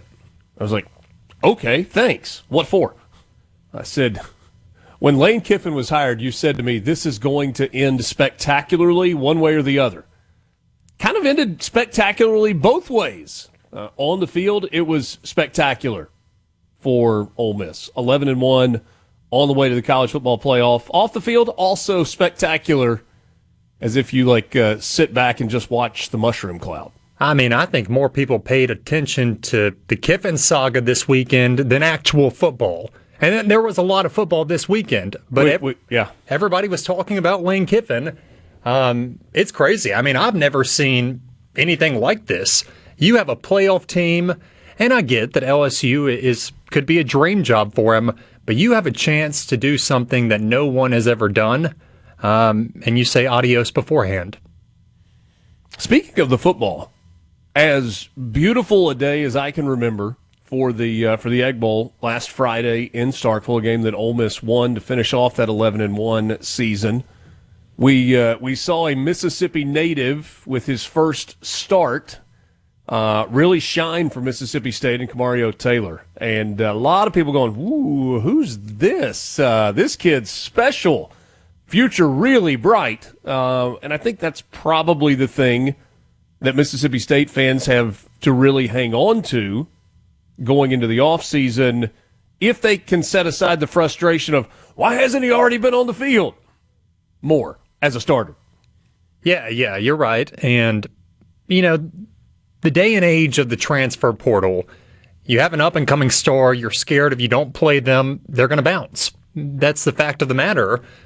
But if there is assuring news, I saw Kamario Taylor on social media this weekend trying to recruit some kids to come to Starkville, trying to recruit some people like Braylon Womack from Hartfield to flip from Auburn and come to Starkville. So that's assuring that, as of now, it looks like Kamario Taylor is your quarterback of the future if you're Mississippi State.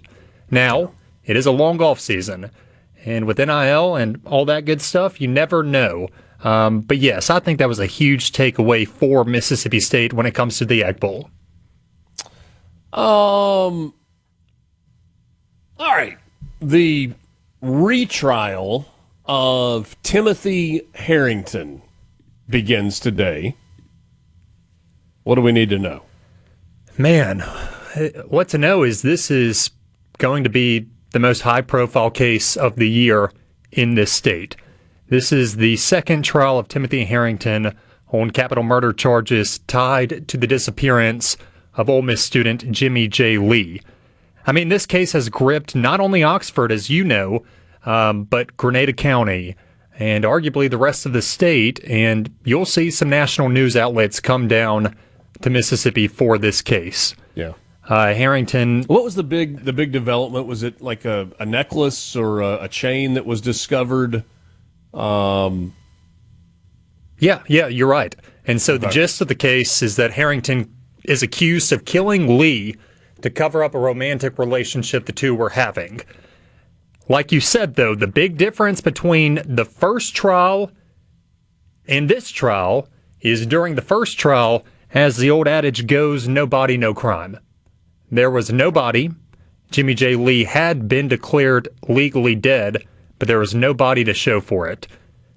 In the time between these two trials, thanks to an extended deer hunting season last year, hunters in Carroll County found human remains and found a necklace that belonged to Jimmy J. Lee.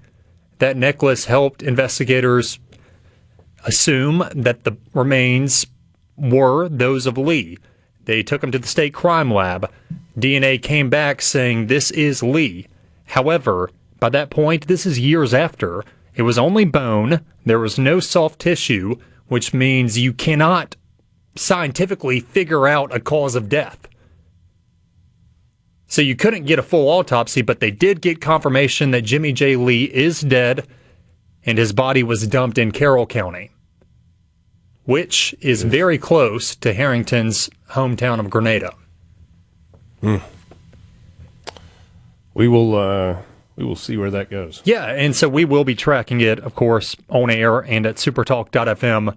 It is worth noting, though, that if you don't get a unanimous decision from the jurors this time around, it's double jeopardy. You can't try them again. Yeah. They're not seeking the death penalty. They're seeking life in prison without parole. Of course, keep up with us, and we'll keep you updated. Runoff election day is tomorrow. It is. If a tree falls in the forest and nobody is there to hear it, does it make a sound? If I don't come on your program and say runoff elections are happening, then there is no sound. Then there are no elections. But here we are. I am on Mornings with Richard Cross talking about elections. Tomorrow, the polls will be open from 7 until 7 p. in 13 counties. Turnout will be bad. I'll say that. It's going to be bad. So if you are out there listening, you need to go to y'allvote.ms right now, or whenever you stop the car, type in your address. It will automatically populate, and you can see if you have an election to vote in, because every vote matters, especially with bad turnout. 13 counties, lots of different races, headlined by state Senate seats in District 24, which is the Clarksdale area, in District 26, which is part of Jackson and Madison County.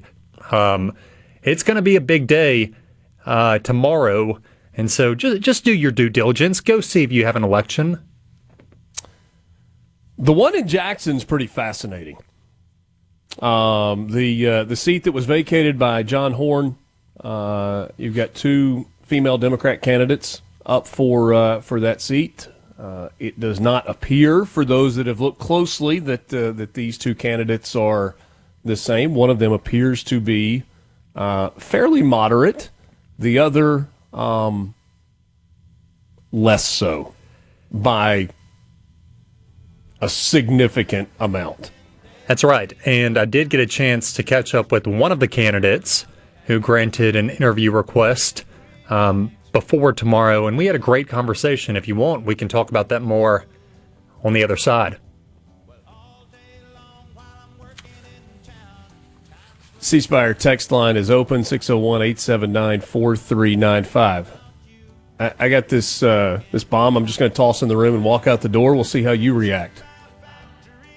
Should Lane Kiffin have to leave Juice in Mississippi, or should Juice also go to Baton Rouge? The Yellow Lab, Juice, should he stay in Mississippi or go to Louisiana? We might get passionate responses about this. We're back with you. Mornings with Richard Cross, Super Talk, Mississippi. From the Venable Glass Traffic. Waking up Mississippi. From South Haven to Scuba, it's Mornings with Richard Cross on Super Talk, Mississippi.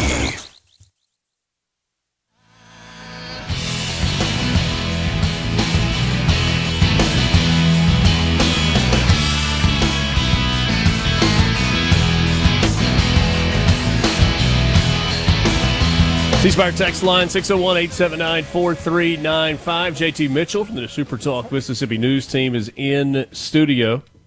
I feel sorry for Juice, living where the head of the household is not trustworthy.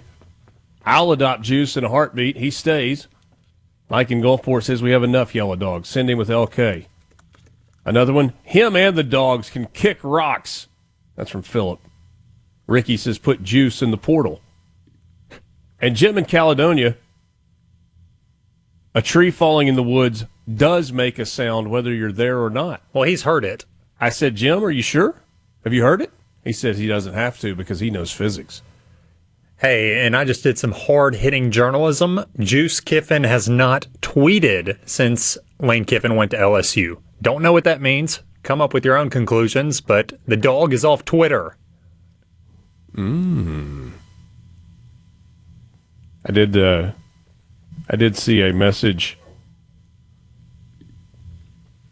at Juice Kiffin. My name is Rosemary, and you are my cousin. I'm a couple of years older. I asked my parents, and they said we could adopt you if you want to stay in Mississippi. Hashtag family. It's beautiful.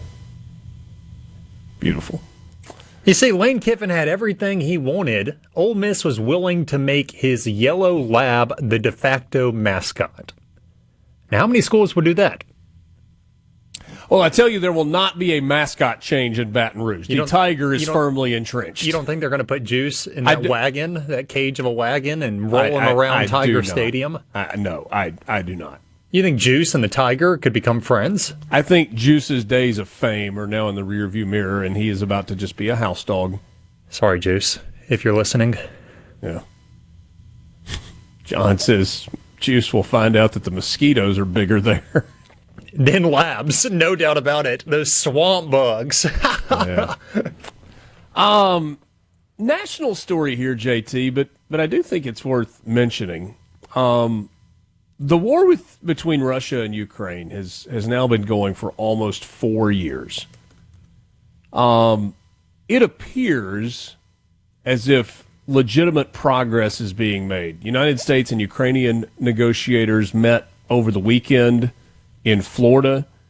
The United States is now sending a team that includes Marco Rubio, Special Envoy Steve Witkoff, and Jared Kushner with Ukrainian counterparts to Russia to continue the complex negotiations. And this has got to come to an end, right? It's got to. 4 years in February. I think that's right. Yeah. It's a long time. Really is. A lot of lives lost. We've been talking about this since the pandemic. Yeah. Don't really have time to get into it right now. We got a question about our thoughts on kind of what was going on in Venezuela. And it's something we can unpack a little bit tomorrow. Lance pointed out on the C Spire text line that it's kind of a South America issue, not just a Venezuela issue. You've got 11 U.S. warships and more than 15,000 troops now positioned in the Caribbean as tensions escalate with Venezuela.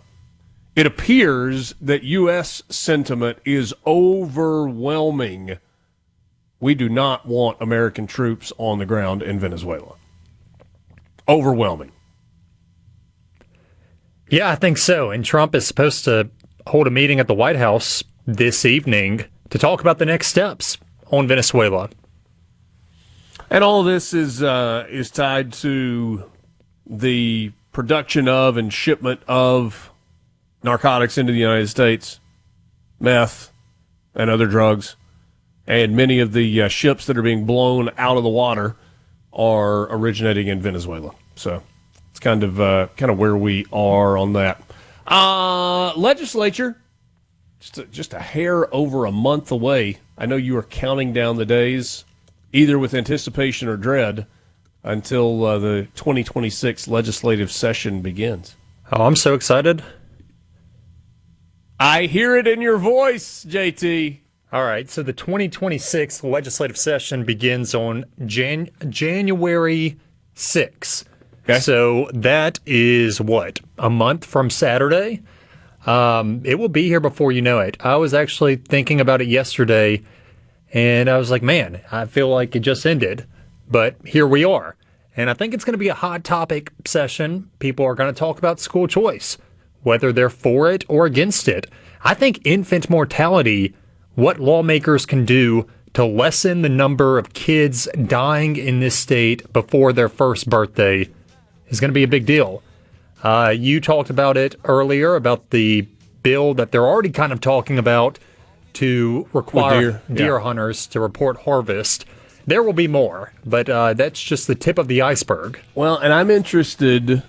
It always creates massive interest anytime there's a discussion about PERS. I'm interested to see if there is an examination of what they put in last year with the new Tier 5. We talked last week with folks from the First Responders Association about a carve-out for them. We'll see. JT, always appreciate your time. Great being with you. All right, my man. See you next time. Lance, thank you, my friend. Yes, sir. See you tomorrow. We hope that you have a spectacular Monday. It's Mornings with Richard Cross, presented by Community Bank. A SuperTalk Mississippi media production.